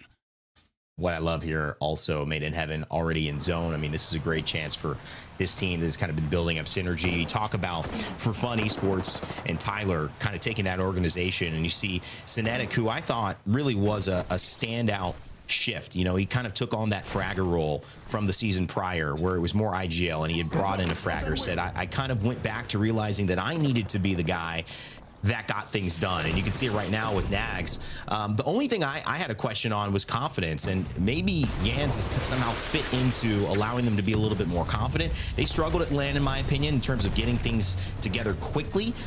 Maybe seeing that a little bit in this split as well. It's how fast they can kind of build up to full tempo, Brav, that is to me going to be the indicator of the success that Made in Heaven are going to have. Yeah, and they of course don't have a lot of time to do it. Let's not forget Made in Heaven 17th and then 16th puts them in 26th.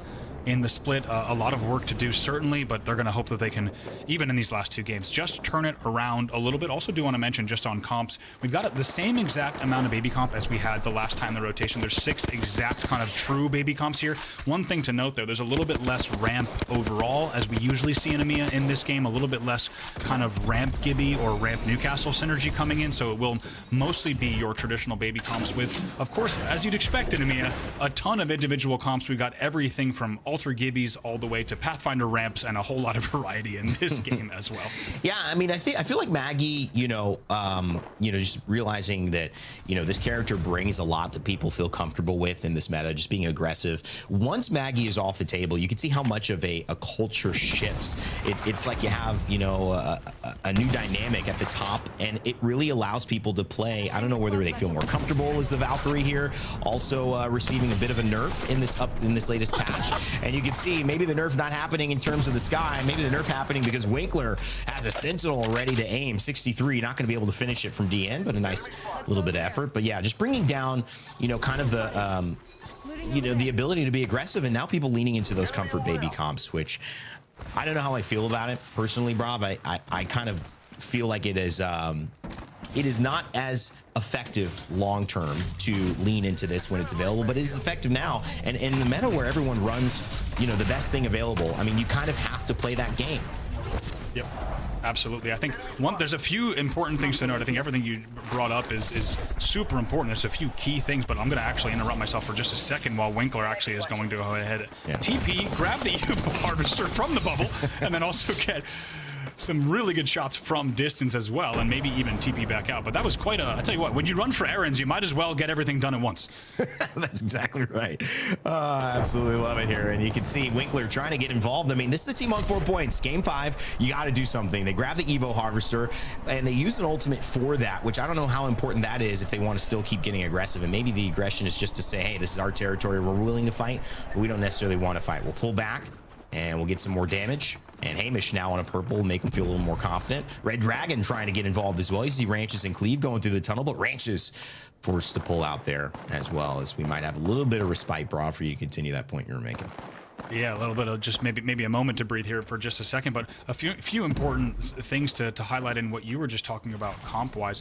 Interestingly, usually the kind of rule of thumb, as Majin's just going to reset just a little bit here. Yuhis taking a bit too much damage, so they're going to kind of retreat towards zone. But as you see a Valk in the sky, it means they are going to go ahead and take their route in as well, and they're going to want to avoid that bridge nut team without a doubt. Let's see, they have quite a wall they're going up against. They're going to have to go pretty far. Zipline's still at North Barrow, so you could tell Majin's going to have to kind of go way around them, presumably towards at least Tower or Coastal to try to make their route. Yeah, they're going to land really top of Barrow there, and then just find a way to kind of hold that zipline area, see if it's clear, and now they'll go up to it as well. Hold that for just a moment, as it has pulled kind of towards the south. We'll see if it continues to pull that way in terms of the map. It's not moving higher and higher.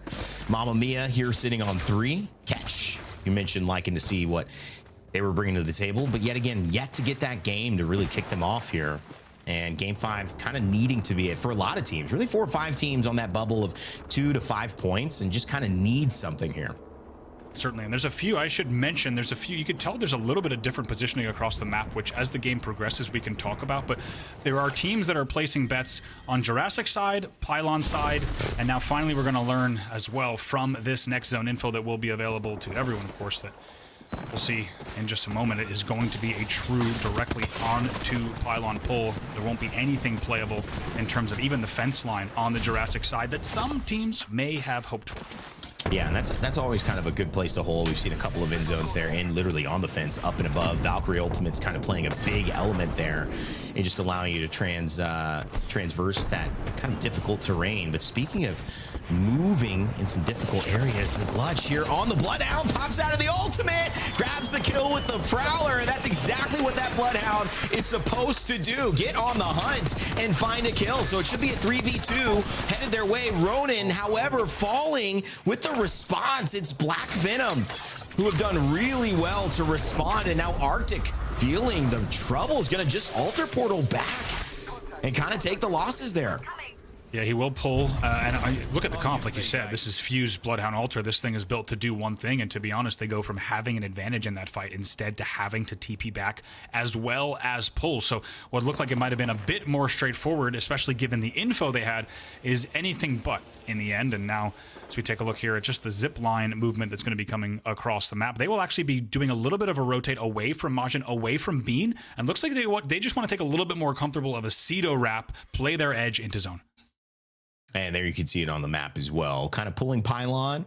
Most likely that will stay where it is. We may see a hard shift up, may see a hard shift down, but at the end of the day, both of these teams now, whether it's a survey beacon and kind of seeing where these teams have located and kind of picking up the information off of that, or whether they're able to scan a ring console, will know that pylon is a great spot to be. And speaking of that, Zone Intolerant Made in Heaven in a really good spot. GaiminGladiators trying to wrap their way around on the south side and find a little room there to share the space as well.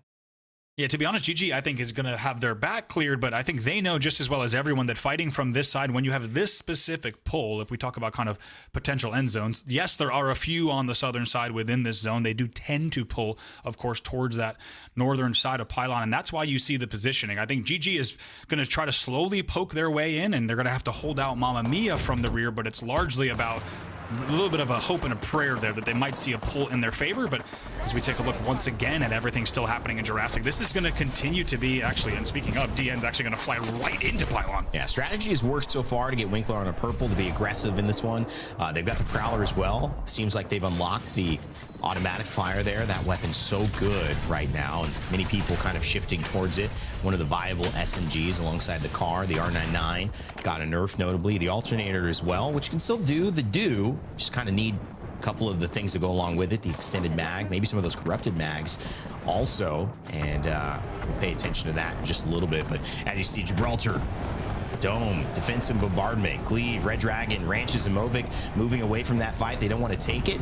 And Matafe's squad chasing him down. Matafe and Stormpoint, that's a pretty common combo there.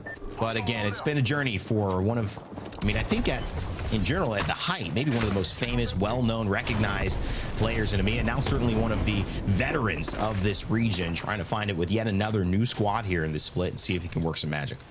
Yeah, had to come in through PLQ, and also speaking of having to get in, it was ZIPLINE that was planning on taking caves, but because Take Flight forced REDRAGON into caves, ZIPLINE, as you just saw, could not take the route that they had wanted to, and they're going to have to think about a different routing here. They're going to have to take these hits and maybe decide if they want to, of course, Cedo wrap or still try to fight this. Just doing a scout. I mean, a scout or dive. I think he's trying to figure out, is it going to be the play? I feel like I think they're gonna do it. Just trying to reposition for it. Yeah, it should be an ult here in just a second while they figure out exactly how they want to take that pathing. But certainly taking a whole lot of damage on the way to the decision. A lot of time. We'll see. Keep an eye on that team as they continue to move forward. Take Flyte here as well. Maybe just seeing him. One Sentinel shot. We know that that's already connected. Can he find another? It's a slow bullet, but it's a hard-hitting one, which makes that equation kind of hard to figure out the final answer to.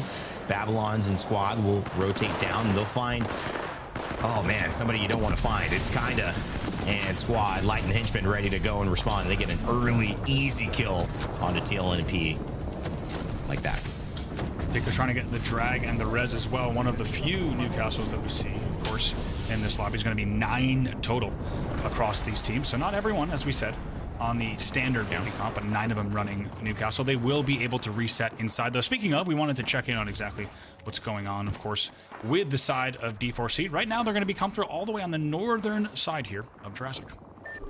Yeah, I kind of like the conversation, too, about the Newcastle splitting a lot of the difference with the Rampart, who did get some buffs in this latest patch as well. A lot of people coming into this maybe haven't checked out the patch.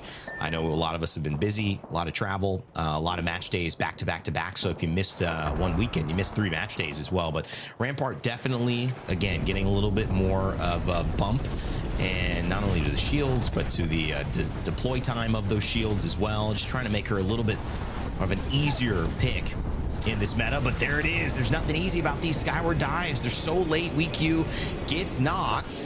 It's going to continue trying to fly, and he will fly with excuse as he takes him down. Hopefully they can get the reset behind the tree.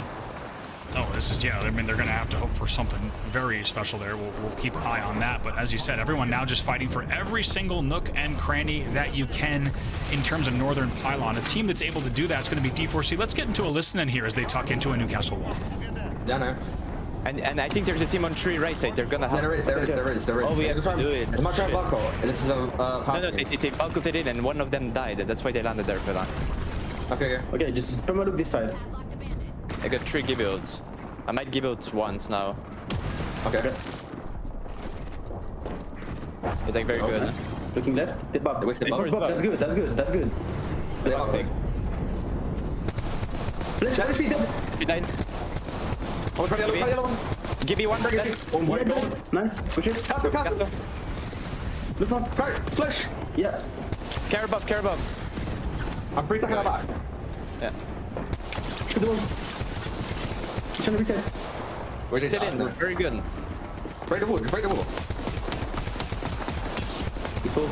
Dead. Nice. Good job. Okay, we're still in, but we need to care for this fucking team here now. So we got team in the corner. We need to cover that. Fucked. It's really cup team. But listen to me, no tack for 20. Okay. Don't get it. I have wall in... Well, you know, one team's got a tree, and that didn't prove to be the most important there, although I am a fan of Shell Silverstein. I feel like that Gimme tree definitely pays dividends over the long period. But in this case, in this lobby, Rob, I think I'll take a Newcastle wall.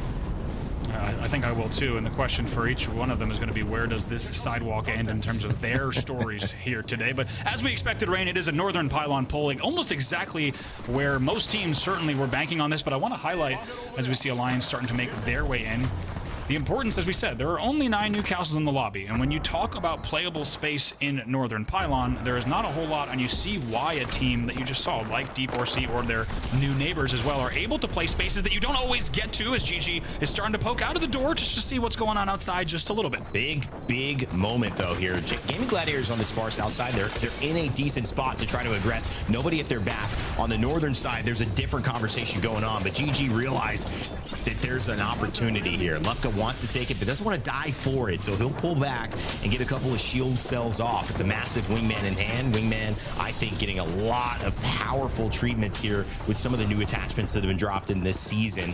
So Lufka going for it as well, although he doesn't have any to his name quite yet. But on the flip side, north side, Rob, I feel like Alliance, TLNP, D4C, some of our teams kind of competing for this in-game in this zone. They are all in the exact same spot, so how well do they cohabitate going to be a big question on my mind.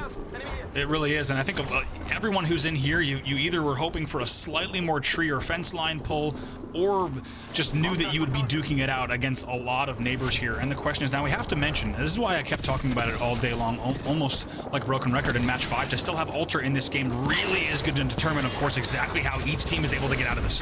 And look at this, GaiminGladiators realize the pressure's on, the Electrify bubble. It's going to deter anybody from walking in as well, so kind of a stalemate. I see you, you see me. Wall comes up from Rampart, and no Rampart on this side, so they're not going to have the consistent cover that their opponents are going to have, and I think they realize that trade doesn't go their way, so they're going to take a different route. Zane on the swing with the Nemesis, looking with that hip fire, new corrupted laser sight. It's going to be really effective on that movement speed as well as that hip fire accuracy. Continue to see if he utilizes that. Doesn't need to, though. That team also pushes away. So Jan Sinetic, Nags, formerly For Fun, now Made in Heaven, trying to stay on the top and control that area. Yeah, we should. GG once again. GG's done well. Keep in mind, this was the team that I was talking about on the far south that had to become part of this conversation and part of this battle. And to be honest, they've made it a lot farther than your average team certainly would from where they were playing. We should also mention it's just Majin and Ronin right now, really with kind of the upper hand. It's Ronin playing the pixel building. That is the most desirable one. It is, if you'll remember, it is the famous building that Blinkser famously called the leave out at Champs. It's a very important building. They'll be holding that for now, but we need to focus on this northern fight, as you said. It's Alliance and D4C next to each other yet again. Yeah, these are the top 2 teams, and you have a team like Teal and Pirates, who I think have been playing really, really well, have gotten a couple bits of momentum. Infinite going to move first, and so Hockey's takes so much damage. I think that might have just thrown them off, because now Hockey's can't really engage in this fight. He gets the shield battery off, but he's almost dead, and now they're forced to bubble. This is tough for Alliance. That first shot, man, made such a difference, and they're on the back foot, so what can they do? Aku pretty much in the best position here with full shield, full health. He's going to zipline onto the Pathfinder. What can he find here? Really not much. This is just looking tough for Alliance.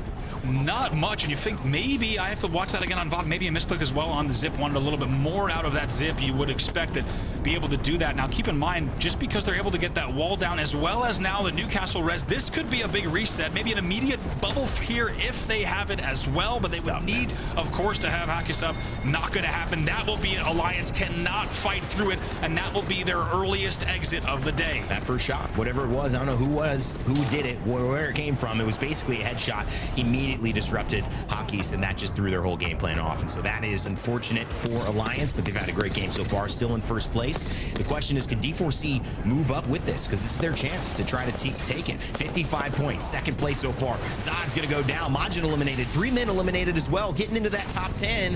And Zod's going to go right back into the Newcastle wall. It will not be enough. And No on the Gibraltar has to come up big. He throws the shield down, says, No, you may not kill us just yet. And they're still fighting, still alive. Take Flyte, go down. No, still with a chance. And they might be able to, yes, they will reset after that. My goodness, here it comes again, though. This is all going to be about, of course, tac maxing, timing your bubbles with your Newcastle Qs. And here comes TLM Pirates. They will bubble forward as they go ahead, and they push right on D4C. The Sheila comes out as well, and it will start shredding everything. Doesn't matter. It's a Newcastle res. Doesn't matter if it's a Newcastle Q, but Kiner has to clutch up here. We'll see if he can win the 1v1 as Feuda's going to try to get away. Wow. Not have an angle, actually, on Feuda. Watch out. Now just trying to play the shield, and in the end, D4C will go down, but so will TLN Pirates, and they just take one another out. They trade 6 squads left. Really bad push, I think, from Pirates. I mean, you just let them come to you. You guys both die off of that. There's really no difference in you staying, them pushing you, and you losing. So I feel like that was a bet. I don't know why that call was made, but obviously they felt it was the right decision. Just results in both of those teams dying, and now it leaves the door open for Ronin, who are only 14 points or so, maybe 16 points away from where we saw D4C in second place. So a big game here from Ronin could push them into a top 3 on the day, but they've got to move through several teams already in position. Made in Heaven, Zone Intolerant, Bandits as well onto the right side of them. Let's see what they can do. Is Zone Intolerant here with the wall and a Rampart shield trying to hold it off, but Ashaku taking so much damage, and they're forced to electrify bubble. A historic zone that we all remember very, very well. And to be honest, the exact positioning between these teams is also pretty similar, as well as we're going to go ahead and see Bandits bubble forward down low. Ronin still holding the height here on the wall. And there it is, Ronin trying to move forward again. We mentioned what's at stake. Maybe a win here, 12 points potentially if they get a couple of kills, even more to go ahead and try to match up with that top 3. Fires the Fuse ultimate, should explode and get a bunch of damage. It does, but they lose Big Lunch. What can Arctic do? He's been in moments like this before. Can he clutch up? Oh no, not cold enough, as Bandits still alive. Zone Intolerant up into the sky, and they fall down with a missile swarm. What is it about this zone and the Valks taking to the sky at a moment where they need to be shooting here? We'll go ahead and see if Bandits should be able to close it out here. It's going to be Light closing it out, yes indeed. And a little bit of deja vu to see a Valk in the sky there falling down into certain death. This time, it's Bandits taking the win here on match number 5. Well, Bandits, they come into this one in second place in EMEA, and now Light, Henchman, and Kinda find themselves in the top 5 on the day, looking in that final game coming up here on Stormpoint to improve upon it. But what a showcase. I think there was a lot of tough decisions to make, and I kind of criticized, maybe the push there that happened from, on D4C and seeing, Kiner and Talon and Pirates pushing them. But I think at the end of the day, Rob, the best way to kind of discuss what happened was there were a lot of hard decisions. There was kind of damned if you do, damned if you don't choices, and the team that made the best out of those choices ended up winning the day, and that was Bandits. Yeah, it really was. I think, of course, the close resemblance to champs aside, the one thing that I think we saw there that you haven't seen as much this split is teams needing to absolutely tac max their bubbles, their Gibby ults, their Newcastle walls, and their Newcastle Qs perfectly, and assess the situation very quickly with what is a third-party risk if we bubble now. Should this be a Newcastle Q instead for the moment to just buy an angle? Yeah, a lot of things for teams to think about, as you said, and we had 13 teams in that final zone. Quite a good quality of lobby of teams that did navigate it well. It's Alliance on 83, D4C still in second at 58, but that gap remains here, Rain Day. Yeah, I mean, this game coming up, I mean, it's going to be top 7 have a chance for second place for sure, easily in one game. Now it's going to be obviously Teal and Pirates who have to go a little bit bigger than that, but everyone from Ronin above, they're only sitting within 14 points. Alliance did not point sponge that time around, but they're going to be looking to earn their points in the big moment coming up on October 29th through November 1st. The ALGS will be hitting the strip. Las Vegas, with all of its entertainment, is going to be centered here, focused at the Orleans Arena, which I've actually done a bowling league at, believe it or not. It is a lot of fun. Vegas, a quick drive from me in LA, but for many of you who have never been to the city, many of you out of town from Europe, it's one of the highlights when you go to America. I think a lot of people say, I gotta see what Las Vegas is about, from Paris being around Monte Carlo, and now Vegas, I know there's some fun places to be, Brav. So hopefully everybody joins us there. We're gonna have one more game coming up to end this EMEA match day number 4. When we do, we'll decide whether Alliance can continue on and take yet another win, or if we'll see a new champion arise. Stay with us. Red Bull is giving wings to the ALGS and the Apex community.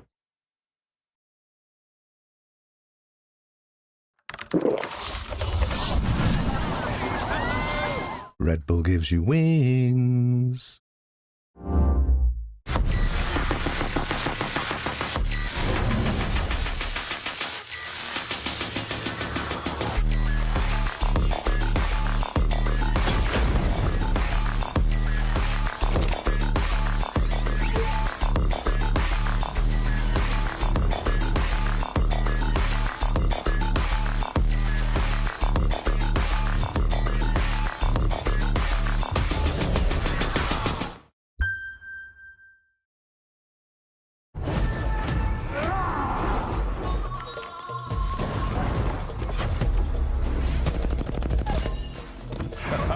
Some call it luck.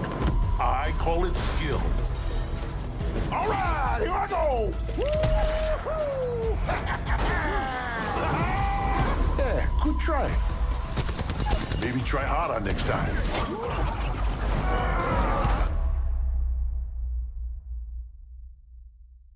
Vuelve y revive. Mira eso, ni te disparan, loca. Cuando te disparan, pues sales corriendo, pero son bots. Esos son bots, obligado. Mira, mira eso. Sí, son bots, confía. ¡Que no te va a matar! Ok, vamos a buscar a nuestra próxima víctima. A ver a quién le podemos meter el puño. Creo que hay alguien allá arriba. Por ahí voy. Ya lo vi, ya lo vi. Oh, ¡toma! ¡Toma! Y obviamente el finisher. El Soltain tiene que estar bien molesto conmigo. ¿Quién más? ¿Quién más? ¿Quién más? ¡Oh! Ahí cayó un Patty. Y... ¡toma! ¡Y... ¡This is Sparta! Vamos entonces a abrirlos todos de cantazo. Son 91 paquetes que tengo. Y a ver si me sale una reliquia. ¡Please! ¡Oh!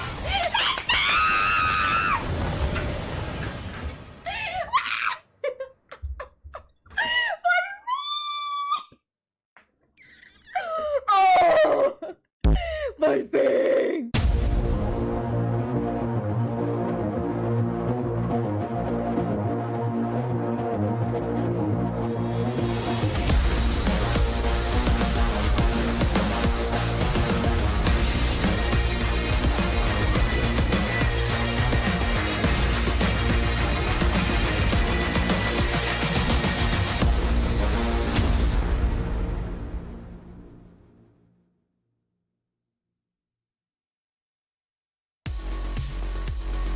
Welcome back, everybody. Red Bull first strike when it comes to a lot of these opening fights have determined the pace for our Day 4 in EMEA. And GaiminGladiators being one of those teams here, as we saw Zane taking this fight over inside this building to try to control this low ground here, even after getting stunned originally, and Lufka being literally one shot though, bravo. It's been crazy to see how a lot of our first strikes have been non-stop action from a lot of these early games on World's Edge coming right out of the gates.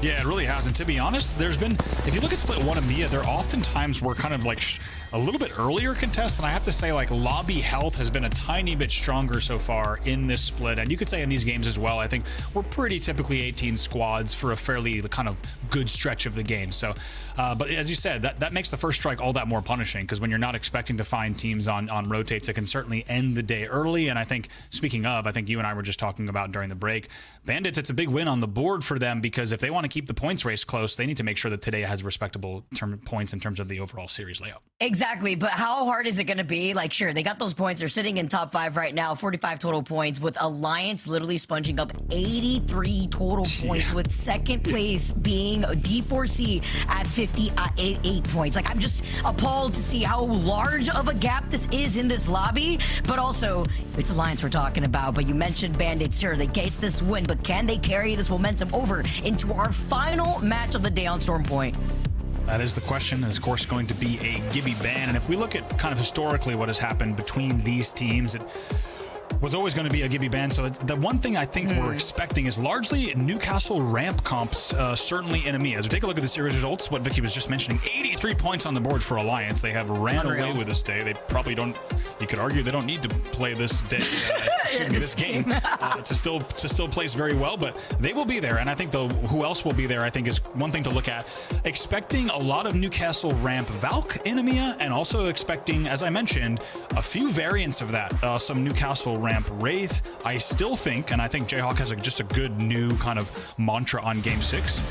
You either run Baby Comp or you run Fuse, but I have to mention that wasn't the case in the Baby Comp game in EMEA just now. There was quite only a few fuses, so I'm going to be looking out to see exactly how many fuses we have in Game 6. You know what's also insane? I had to be scratching my head watching you and Rain Day going down game number 5. The fact that Alter hasn't gotten banned. Like, we did not see an Alter ban whatsoever within any of these games going into match day 4. Like, EMEA, you talk about the difference in compositions that they roll out with in comparison to a lot of our other regions. It's interesting to see how that's continued to develop as we progress through the split. I mean, it really is. And just like when you talk about what to expect from EMEA, I think we've all been talking as a group as we watch match days and we watch scrims. To be honest, it's, you know, as a fan, as a caster, it's very interesting to follow. I've been talking all day about the legend variety and the comp variety in these games that we're seeing. We're going to get a little bit of a look at that now, as well as a look at exactly where we are headed, going to be presumably just based on that. Maybe some Launchpad fingers going to be getting involved, but got to also mention Alliance on Bloodhound watch. They will be on the Bloodhound yet again. We'll also see a few more in the lobby, as you can see on your screen. There is 55% of this lobby is Alter. That's crazy. That's why I'm like, the fact that Alter did not see, this is insane, man. And so many different compositions. You mentioned the Fuse already too, Bravo, with other teams now making their rotate into that next zone pool, as you've already mentioned, closer into that Launchpad zone, as Zone Intolerant taken to the skies, man, in these end zones back to back. Also had me wondering, man, are they Zone Intolerant, Winter Tolerant? Will they find themselves in those end zones with the Valkyrie? They play to their strength, and they will find themselves into that end zone too, as they are prio their positioning into that final zone. Yeah, Mamma Mia also with a console at Dev. That's going to be a big deal. Look at also ZIPLINE has gone already from Coastal off of that console into Pylon. Maybe a quick UAV, maybe not even. Maybe just going to hit Fly. Probably going to just catch that, of course, en route as they get to settle into Launchpad as well. REDRAGON, another team that's also, as we see, perfectly timed, as they're going to make their flight in from the north. Dragon, as they find their spot here and taking priority of being in position. A team currently sitting in 11th with 21 points. I mean, it feels like Ranches has been playing to survive a lot of these games, and being on the Valkyrie this time around, already trying to ping to see how they could situate themselves on top of this building. But there's what, 4 or 5 other teams within the vicinity just looking right at them. Bacalhau is going to make their face known, as well as Maiden Heaven, who are calling in another evac tower. And already, as you see some bets being placed there, specifically, you know, of course, there's a question of when you look at a launch zone, are you playing the fingers? And I'll interrupt that for a second, though, because this is quite a lot of action already kind of deep inside the launch main building. Oh, but being able to find that knock already sets up for Dragon in a great position here. And look at what this RE45's got on top of it for Khalid.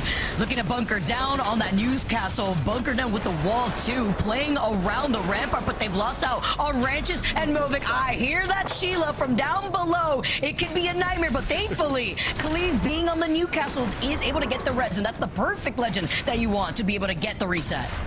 Nightmare Fuel indeed. He even cues the doorway. We'll go for another drag as well. And just, I'm doing the Lord's work out here, getting everybody back into the action. Let's get back inside. Man, he got that for free, like just right in front of their face. But can they get back in the building is another question here. As the non-stop fight in the pileup that we're currently seeing by Mill, D4C will start creeping up right behind this to 3P. There is a ring console too, so you get a double whammy on getting KP. As Flyte do get eliminated, it's going to be Shadows of 9 taking off one of these teams as GaiminGladiators go in for the reset too, finding themselves also at Mill. So it was good. The GaiminGladiators versus Shadows of 9, they heard the 3P and they're actually just calling it off here to try to chase off at least that one solo. They do. Shadows of 9 do get eliminated, but imagine here with D4 just trying to creep up right behind them here. Is it going to be enough time as GaiminGladiators are pretty healthy here until Lufka takes some of that damage? Oh, yep, and you're right. D4C wants to learn about this as well if they can, but it's going to be quick TPs out for GG. They don't want to be too exposed, and as you mentioned, it's going to be Take Flyte and Shadows of 9, 2 of our PLQ teams, our first 2 out, so 18 squads remaining here. Combo for the Storm, though, as we're playing neighbors. Looks like they couldn't get back inside the building, too. There was pressure from the catwalk up above. As Bacalhau, who had flown in a little late, made in heaven, bunkered down behind the rampart walls. Over in the real estate that's to the north of the building that exits out of Devastated Coast. So a lot of other teams just kind of primed and ready to take more of this poke pressure. But the teams that are not inside that next zone, as per usual, and no surprise, it's going to be Alliance who are side questing to get the objectives, which is going to be the double survey beacons, moving out of wall, taking their times. Bandits, a kind of similar look coming out of Lightning Rod, where they have a ring console and 2 surveys. So having a lot more of that information here. Other teams outside of that next zone, GaiminGladiators, who we saw that previously in that fight, D4C. Now, ZIPLINE Mafia, though, they're on the edge, and Pixel just ended up crossing on the outskirts of where ZIPLINE Mafia is, but that could be a 3-way pileup that neither of these teams really want. You're absolutely right. Pixel Lumina's just, as you can see, just off the nut, not too far away at all from that zipline side. So, and Majin being a part of the Barrow area as well, just means that, like you said, they're probably going to just try to rotate away from one another. I think one thing to note, this is kind of just circling back to what we've been talking about all split. There's so much mid-speed happening in this game. Like, see how there's just really scattered, and I think, you know, unsurprisingly, a lot of that comes down to the loot changes. But let's hear from Jayhawk on thoughts so far in this game. Yeah, guys, you can see that we have GG here running the Sparrow, and I did want to bring up that we've been talking about Bloodhound, but these 2 characters have had a crazy high top 5 percentage rate. Bloodhound at almost 45% of the teams that are playing the Hound reaching that top 5, while Sparrow 3rd currently in this lobby at almost a 30% rate of those teams hitting the top 5. Information is clearly king. I love Jayhawk's breakdowns here too, because it also highlights why we've been seeing some teams try to get a little bit more dicey with some of these compositions and trying something new here. As you can see, Infinite being one of those teams with that Bloodhound trying to get that information. Unfortunately, couldn't get that single player as 3 men only down to a solo. They see them landing on his forehead though. Tekio now is just going to try to run away, but they beam him down. He loses out his shield, and now he falls into the loving embrace of the lobby, accepting his fate.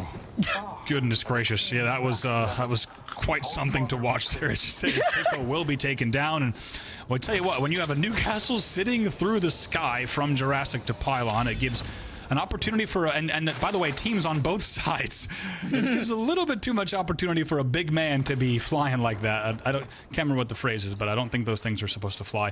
But it gives us a chance to just, as we take a look across the map, it's going to be Majin, by the way, has gone North Barrow. They will actually be going kind of Cedo direction, as you see. But there are so many teams that are not in a rush, perfectly timed, to get into the zone. Look at what we're seeing, Vicky. I think if you go back to Split 1, if you think of everything that was going on, let's just think about together. Axel, when you think about previous season 1 loot, you would see so many more teams that were posturing up here at, say, Colony East, you know, fighting for kind of the edges of both Dev Coast right now. Instead, there are so many teams that are not in a rush to get there. Yep, and that goes hand in hand with the game changes entirely too, right? The plan has changed where you want to try to prio getting the survey beacons, ring consoles, etc. Gonna be able to try to take your time to rotate into that zone, get everything that you need in terms of getting kitted up, and that just highlights how so many teams want to prioritize their own benefits of of their playstyle that allows them to find that success. Whereas other teams, depending on their composition, like to bunker down and wait in that next zone, denying themselves sure of the loot that we're seeing these other slow-pacing teams take.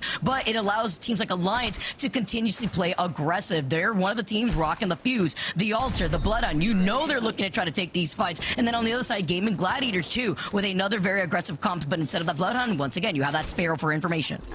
Certainly. We should also mention, as we were talking about kind of the lay of the land, I hadn't yet mentioned just the fact of the pull that we just saw. It is within this circle. It is a pretty hard pull. And as you saw, there were big bets placed not only on Launchpad, but they were placed exclusively on Launchpad. And this pull, we'll see if we have maybe a time to take a look at the ring once again here is shortly. But this is pulling to like Dev Coast Hill, maybe even Dev, and certainly away from the central part of Launchpad as well as GG starts to make their way down. And that is great for Mamma Mia, by the way, because they have found themselves inside of the buildings of Devastated Coast, trying to clear their backs on the south side, where eventually TLN Pirates have enough time to find their way behind Mamma Mia. But we've seen a zone like this pull towards that building side, closer to that gravity cannon, as we see ZIPLINE Mafia chasing down the opposition and finding Billy for Pixel. That is huge here, as Excuses looking to close the gap.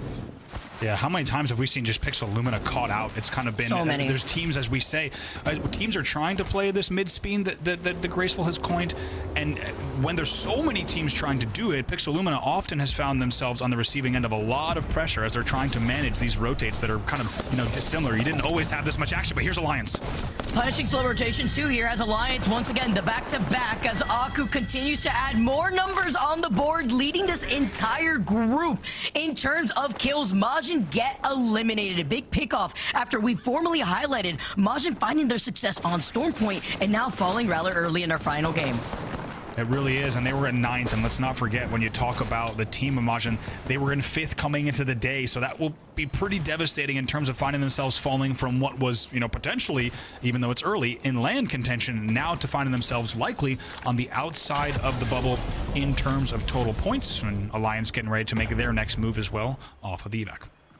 Before taking to the skies too, I want to highlight the fact that Alliance once again are taking a roundabout rotation outside of zone to not get gate kept by D4C, and then instead rotate through the pylon side of the choke into where the zone pool is looking like. While Pixel finding their spot, GG now land right behind this rock. Lufka can be able to play a different off angle alongside Zane. And you just heard the ping of the ring. And after these fights, we'll talk about it. First, though, we have to talk about this Alliance fight, and they're going to go ahead and just TP out as well as scan. Going to be on the receiving end of some Sparrow action, so they'll need to make sure that this pressure that's coming in right now, if they manage this well, of course, still 16 squads left. Oh my goodness, they get the knock, but they trade it off as they lose out on Aku 2. Unlucky. Gets in the cloak form, gets the scan, gets information before trying to wrap up behind them. They do get the scan too off the Sparrow. Wait, that's actually so important here too, as Unlucky still closes in the gap, wants to prevent them from getting the full reset. He knows, as he was one shot, finalizes the nail in the coffin to take Infinite back to the lobby, and Unlucky playing with confidence. I love what I'm seeing, but they're not alone now because another team is D4C looking to grief them. It is D4C game after game that wants a piece of Alliance, and now they come in with certainly shield and damage advantage. We'll see if they can close it out here. They heard this fight. They took the evac tower just to land on top of their heads. Unlucky. One shot himself, looking to pop the shield back. Hockey's with the slow climb, though. Tries to get the knock. Unlucky, unfortunately, gets knocked himself as No has been popping off all day long. Fuda has the high ground advantage. Hockey is the next to go. Only one member left for Alliance before the cleanup happens. And we'll see what does Aku have in mind here. And actually, it's going to be pressure that's coming in from Made in Heaven as well. So Aku's just going to have to pray that maybe D4C and Made in Heaven start exchanging some shots as well. The fact that he stayed alive, they're looking for him. Didn't miss out on that server beacon. If they haven't skinned it already, they're on to the other side by pylon, but he's creeping forward. They hear him. Come. Run as fast as you can, Aku! There's only so much Aku could do. Yes, he's been fragging out, but he's not a miracle worker. He's making them chase him here as round 3 is closing in. Do they want to prio this chase, or do they want to prio the ring? Especially when Made in Heaven showed face and showed that they're going to wait for them to gatekeep. But luckily, at least D4C have an Ultra on their team, so that player is already ahead of time, trying to set down that portal to allow the rest of his teammates to portal into it. But it looks like it actually got destroyed, so it forces 2 of the teammates of D4C to just walk up and separate it from their third. Yeah, they're going to actually go ahead and split. And by the way, you could see it in the top left. This was the pull that we had feared Vicky, it's going to... We'll see once in 8 seconds, everyone's going to know about it, but this has been quite a pull. These teams that were prioritizing launch so early, and a very specific part of launch, as ZIPLINE now has to also try to heal up, are going to have to move south. GaiminGladiators get eliminated. ZIPLINE Mafia just down to a solo Pixel, who had gotten punished earlier before. They lose out on Billy. Billy going down again. The hands of a different team as excuses looking to get this res. They need some help. Trix shows up, gets the swing, gets a finishing blow onto one of the members of the ZIPLINE Mafia, but that allows excuse to get the shield swap. They call it up for now. The priority, considering that there's a crafter right behind him, is to be able to get all members up if they have to. And we should mention, of course, in 15th, it was Alliance in the end. Aku not able to make a miracle happen on the other side of the map, as ZIPLINE will fall as well. It's going to be Ronin that comes in to finish that kill as we get into our top 11. But importantly, as we said, it's Alliance exiting in their earliest of the day now at 15th, which opens things up. Like we said, we've been talking all about the 2nd to 10th race and how close that has been. A lot of points up for grabs in this match number 6. Exactly, especially with the heavy hitters being out of this lobby. 11 squads left. D4C with the wake up with a performance from Nono have been popping off all day long. Nemi in hand, Prowler for the secondary here for Fuda. But it's just looking at not only Made in Heaven, it's also looking ahead at the teams who are in that next lane. As you've already mentioned, the crazy pool that we saw. I was thinking about it too. Usually when I see a zone like this, I can't even trust Launchpad. We've seen so many of these zone pools pull towards the outskirts of that gravity cannon, and we're seeing it again, which is why I really like the position of Mamma Mia originally and TL Empire to a trail right behind them, and how Made in Heaven now are going to try to secure this. I agree. I think a lot of teams, as soon as they saw that northern finger of launch out, but 1 sec, Billy with he's had enough. He's had enough. He's had enough. Does manage to get the shield off. Will also, of course, Zambari is able to get Trix back up. Everybody will heal up, and the Sheila holds off the pressure for now. The fact that they got into this building from the position that we saw them originally, it's like we literally saw them traversing through the north side of Launchpad. They got here so quick. A really good look, and that goes hand in hand with the fact that they also had a Valkyrie to say. Made in Heaven now pressuring the team right below their feet as they try to take an evac tower to zipline all the way to the high ground, and they jump nags. And this bridge, of course, such an important battle, but even whichever team wins this is going to have to be very careful, because there are 2 teams that are just to the east as well, as Jan's going to take a whole lot of damage and have to drop all the way down. Will go down, will get taken down as D4C with another one on the board. You could tell they're racking up the kills this game. They've already had an impressive day, and they want to make sure that game 6 counts as well. Intolerant are the next to go here. KP galore, 7 squads are left, and D4C continue on with their momentum with this pressure. See the Fusey Motherload coming out as REDRAGON also get eliminated earlier on. The sonar scan detected from the Bloodhound, giving them so much information. Trying to swing on No. He gets his shields up so quick, though, and is able to, rather with that bat, is now able to try to contest from the low ground, playing a little split up and trying to get more of these meds with that alter passive. Yeah, exactly. He even steals the med kits that he did not have. It's a really good reset. By the way, that corrupted stock on the Prowler, of course, is ready to do even more shredding, but Ronin is just above them, as you can see, on bridge, and just next to them in UAV build is Pixel Lumina. So unsurprisingly, you have a cascading domino effect of teams that are ready to wait for everyone coming in from the western side. And then you still have the altars in play. Look at what having altar this late into our series is doing to this lobby. Before we find our opportunity to get onto the high ground for free with a Void passage at that, and then the free resets too with the Void Nexus. They're looking at TLN Pirates though, with D4C playing up that low ground, but they're safe for now. Backs against the wall because Ronin are looking to fight off against Pixel. Save trying to push in. It's always Pixel Lumina, who's just been, it feels like, in fight after fight after fight today. Pixel Lumina will fall, but D4C now getting pressured as well. Wait, the comms from D4C to time this fight was so good. They go in for the 3P. Now they get onto the high ground for free. They avoid TLN Pirates, and they're looking to clear this building. They tore apart Ronin. Pirates clean up the rest. Bacalhau down to a solo, and D4C now will be able to come in from right behind TLN Pirates. And we should also mention Summer Haze, of course, has the entire eastern side totally cleared. So everything, if you think of kind of Prowlers back behind them, all of that is cleared. Potentially their game to win, and they also need it, not just on the day, but on the split in terms of points as well. That could have been a crazy nade. It wasn't, though. Looking right behind him, though, as D4C now get on top of this building for free. No. Finds a solo that is Bacalhau. He is the kill leader currently, and he is once again showcasing another strong performance of this game. They look behind him just to make sure that DN do not get free pressure onto them from a different line of sight. But Summer Haze are taking their attention, and this is a separate 2v2 on a fight between D4C and TLN Pirates. And you just saw it as well. Take a look here, as we said. Summer Haze with all this space. They've got 2 rocks to play. It's Zuni, Tax, and Calamity, a team that absolutely needs this. And now on the other side, D4C still holding height and trying to keep everyone at bay. That's going to be DN they're engaging with. And here comes also the Fuse ult as well as the breach. Motherlode coming in together, hand in hand, allows Fuda. Great communication once again displayed by D4C to take a different angle just to finish off what DN was left. They took them apart. Summer Haze, they blinked and they missed it. They were thinking, wait, that was the fight we wanted to take. While D4C, they don't even look at TLN Pirates. They're playing right below them. That's fine. You can hang out there while we take advantage of the 3P opportunity from afar, where Summer Haze was trying to take that team DN, and now D4C are taking all the KP away from the last 2 teams here. And TLN Pirates just having to play this from low and hoping somehow that they will be able to capitalize on damage, but so often from that low ground, it is going to be very difficult to try to play out from here. By the way, no altar in play. This is absolutely a huge piece of this puzzle. They will have a lot of info, they will have smoke, and they'll have a wall, but they will not be able to altar queue up and have the kind of options that an altar would offer. I really would love to understand why TLNP came out with the Bangalore instead of altar when altar was still playable. That's very interesting, but you know what? They're definitely thinking about it right now, because imagine if they were able to 3P D4C when they had taken onto the high ground to take this spot in the first place. Now D4C are looking at Summer Haze, who are trying to take a different off angle, and once the zone closing right behind their backs gets even closer, TLN Pirates will be looking at Summer Haze, but even first, as a big crack coming in from Cody. And you can see on your screen, they're already in second place, D4C, off of another huge game here, so they want to close this out. They want to end this day strong if they can.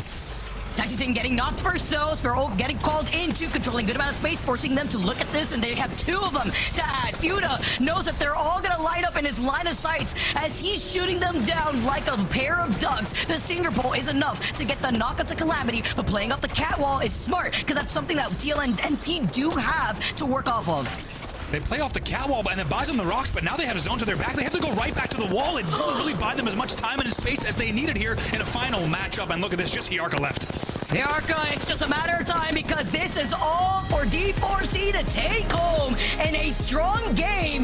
That wasn't enough to take over Alliance, but one heck of a final game for them makes it pretty darn close with all the KP that they wrapped up on. It is a statement piece from D4C, as you say. I won't spoil it, but I cannot wait to show the final standings on screen. It's not just a second place overall. It's also, if you talk about the first place of that game, it's a huge pop-off game. It's going to buy them so many points. I love the way that they commanded the day, and they had to work for this. They had to fight Alliance time after time in key moments that had big impacts on the whole lobby. You could argue at this stage on the whole region, and gosh, the way that they were able to play that end game once again, they proved that they were really in control on these last few games.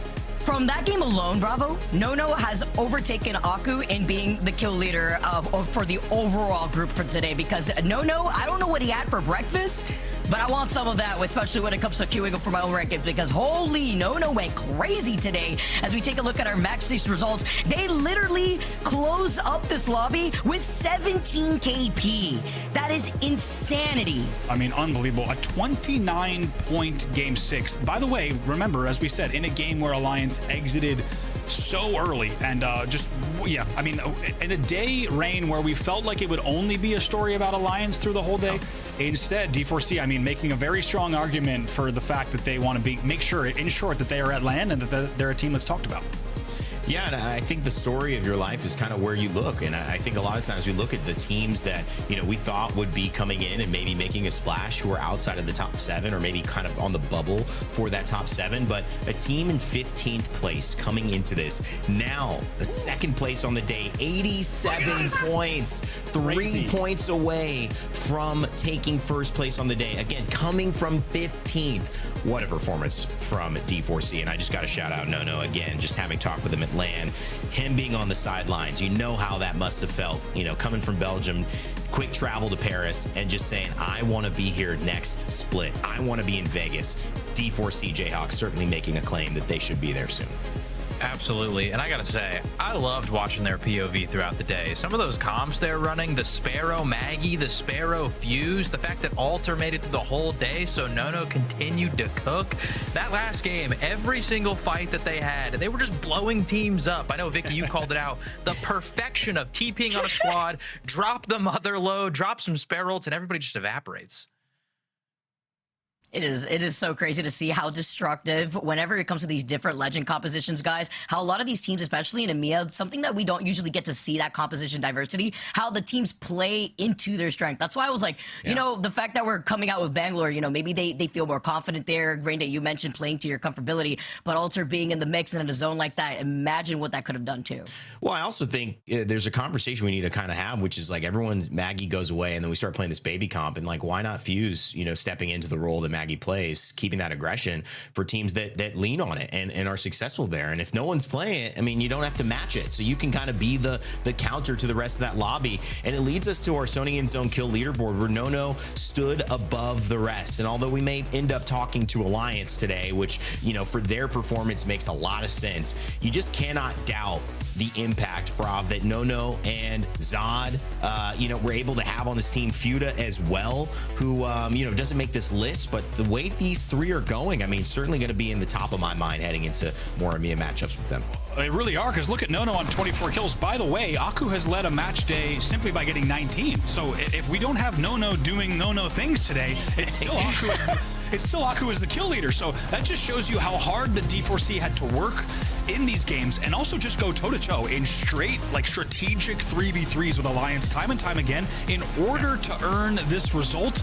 And I think, I mean, they're already household names, but maybe even earning even more respect from the ALGS community as well after today. Yeah, 100%. And I mean, when I look at that match we cast, and Vicky, I know you were taking your break then, but I mean, Nono and D4C, you know, having to get pushed with TLNP, and they both went down. If either of them had to survive, especially D4C, a little bit longer, they would have been winning. They would have won the match day had they just had like 2 more placements higher. So literally, this could have been their day.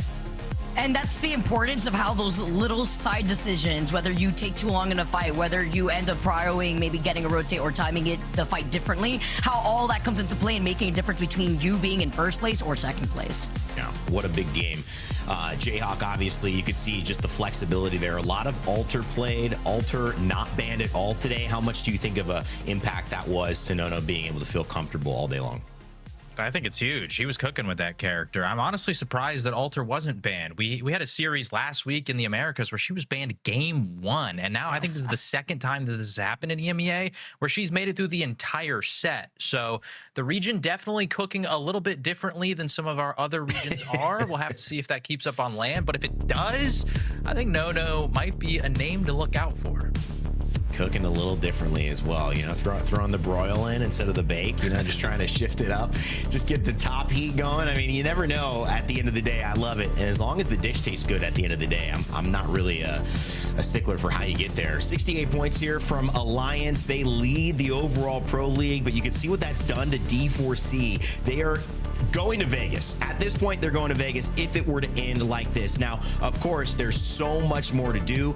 And again, the conversation has always been this for a reason. Can you get into the top 7? Can you represent EMEA? One team that has never had that question has continued to be the standard of this region in the competitive international scene. It's Alliance. And the person who is the standard of the kill leaderboard and also played today is, of course, none other than Aku. If it wasn't for Nono, he would have been saying, happy congratulations to taking a kill leader, man. But second place, you'll have to do, and obviously an amazing performance from you. How are you guys feeling after taking first place here in this match day? Hello. Yeah, I think we're doing all amazing. It just got a little bit too close at the end, I would say. If we would have lost in the last game that 3P, it would have been looking very tough, I would say, yeah. But I think we were feeling overall like pretty well. So, yeah. Listen, I want to let Jayhawk jump into some questions for you. I know he'll have a few back-to-back, but I kind of want to start off with this bigger conversation around you and your role on this team. How have you felt that this split is different from split 1? Because split 1, there were conversations, there were questions. You were replacing Effect, and obviously he's a big name. He's a great player. I'm sure you know that and acknowledge that as well. How has it been now kind of starting split 2 with a clean slate and not having that same pressure? How have you felt personally that you've been able to adapt and grow in this second split with Alliance? Well, I think I learned like a lot from EWC that we just played. So I got to teach a lot. People told me a lot, you know, how to like play better and stuff. And I think that like made me grow like more as a player. And I think, yeah, I mean, pressure is still there, obviously, but I think we're doing a great job. Akko, I know that after last split, there was a lot of criticisms coming your way. Obviously, a lot of people comparing you to Effect, considering that you were replacing him. I feel like I noticed this split so far, though. You just have a different confidence than you did last time. Sometimes it just takes a little bit of time to get used to the team. How does it feel right now being in this team environment and just fragging out like you are? Well, it just feels amazing. I don't think there's like much to it. It just genuinely like feels amazing being able to like do this, obviously. Like I couldn't do this if... like I wouldn't have both my teammates, you know, they're doing their part of the job, so I can do mine. And it just feels amazing. I can like focus on what I can do the best, fragging out.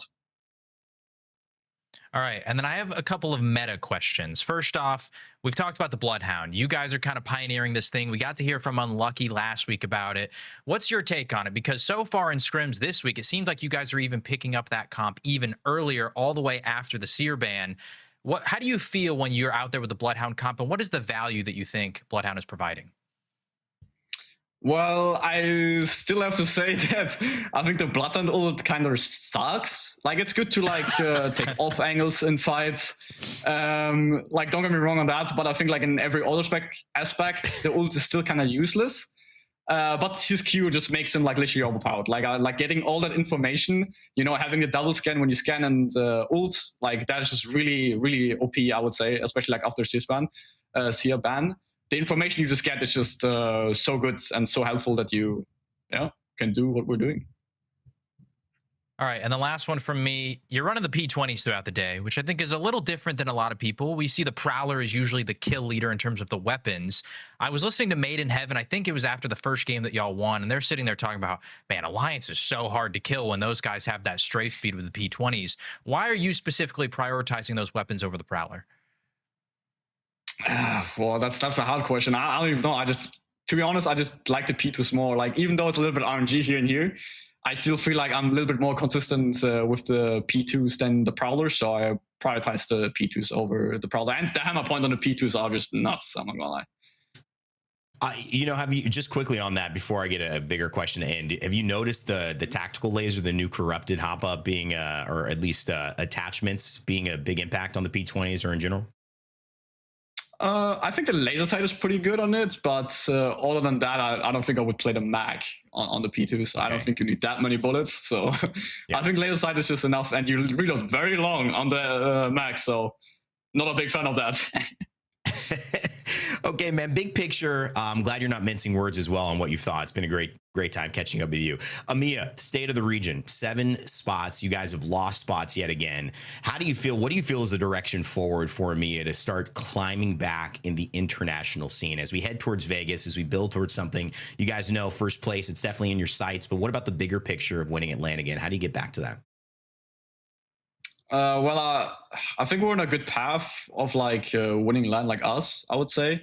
And the problem with EMEA is just there's just not enough like really good teams like international wise. Like there's like a lot of decent teams like overall like in the region, but there's not like a lot of teams that could like make actually LAN and just like perform good on it. You know, I think there's like only like a few teams, like 4 or 5 teams that I can consider like actually winning a LAN. Right now in this Pro League, this is definitely one of the weakest Pro League we have played so far, player-wise, I think, and team-wise. Well, you know, that's kind of what we're looking at. But again, you know, hopefully you guys continue to build the trend. People start modeling off of that and they can move forward and you guys see the region continue to grow. I certainly love seeing stories from the Challenger circuit as well and players coming in to compete with you guys. Great stuff, Aku. Congratulations on today. No had you beat, but you guys did well. You won the match day. Thank you very much. Take care, man. All right, I just tell him I had to wind up a little bit. I mean, you know, Vicky, listening to that as well. No, aware the region, you know, not as strong as it could have been, as it has been, but overall, I think Aku and Alliance looking like a very, very well-oiled machine.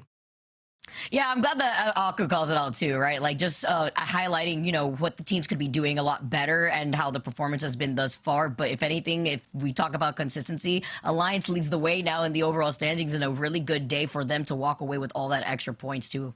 All right, well, I'm going to get some final thoughts plus a mix of the reaction to that. Brav, we'll go with you to start off. Sure, yeah. I think what was kind of a two-team conversation, of course, with Alliance and Bandits has like shifted in the EMEA quite drastically. Let's not forget D4C was in 15th place before today, so it's a team that I think people were ready to, you know, maybe sleep on a bit. They placed 8th and then 11th, so to have a day like they had, and by the way, Aku mentioned it, if they didn't win that 3P, they got 7 points in their 15th placing. They needed to win that fight to still win the day, so if they went out earlier, D4C would have won. So I think we're just starting to see more teams challenge at the top in a big way, and I think it's good for the region. Yeah, I mean, Jay, you know, kind of closing it out as well. Maybe that is the sign. Maybe that is the thing that EMEA has been waiting for. Teams like D4C to say, no, we're here to play, man. Yeah, absolutely. I mean, we talked about ZIPLINE MAFIA as a big team coming today that we thought would be like that. Instead, today it's D4C. I do want to point out as well a couple teams that I was looking into today, thinking they might have a bounce back. GaiminGladiators, they end up with 3rd on the day. I think that's pretty huge for them. They weren't terrible the first weekend. It was just they weren't inside of those LAN qualification spots. And so now they find themselves there currently. But then also Made in Heaven. That was a really big storyline last weekend that we were critiquing a lot. They end up 4th, losing out on that tiebreaker against GG. A much better day from those guys today. 100% as well. And Vic, I know I started with you on the interview. I'll give you a chance for final thoughts here as we close it out and get ready to transition towards North America later. Yeah, my final thoughts during day is we are so back, guys. Like, we are seeing Alter last the entire 6-game series. I'm happy to be back alongside you guys, and I can't wait to see how more of the meta has been shaped out. I like Aku's real thoughts, too, on Bloodhound's ultimate as a whole and, like, the difference making with a lot of teams opting for the Sparrow. I can't wait to see how that ends up being ironed out as more of these games progress within EMEA. Bloodhound Ultimate, not his favorite part of the kit. We're just going to leave it that way instead of how he referred to it, guys. Thank you so much for watching. It's been a pleasure. I've been your host, Rainy, alongside Jayhawk, Bravo, Vicky Kitty. We will be coming back in just a moment. I know we've got some socials that we want you to follow, and we know we have North America coming up later. Now, there will be an extended break. Right now, where I am, it is PST time, and that is 1:09 p.m. So that means in about 3 hours and 50 minutes. Normally, it's about 2 hours. We're going to be coming in to our show. So a little bit of an extended break. So if you're on the EST time, go grab a little bit of dinner. Maybe if you're here where I am in California on the West Coast, grab some lunch. But either way, join us at 5 p.m. PT, 8 p.m. EST for some more action as North America kicks off to entertain you on your Friday night. My name's been Randy from everyone here at EFG, Apex Legends, Respawn, and of course, Play Apex Esports. Reminding you to never give up, never stop gaming, and we will see you all for NA.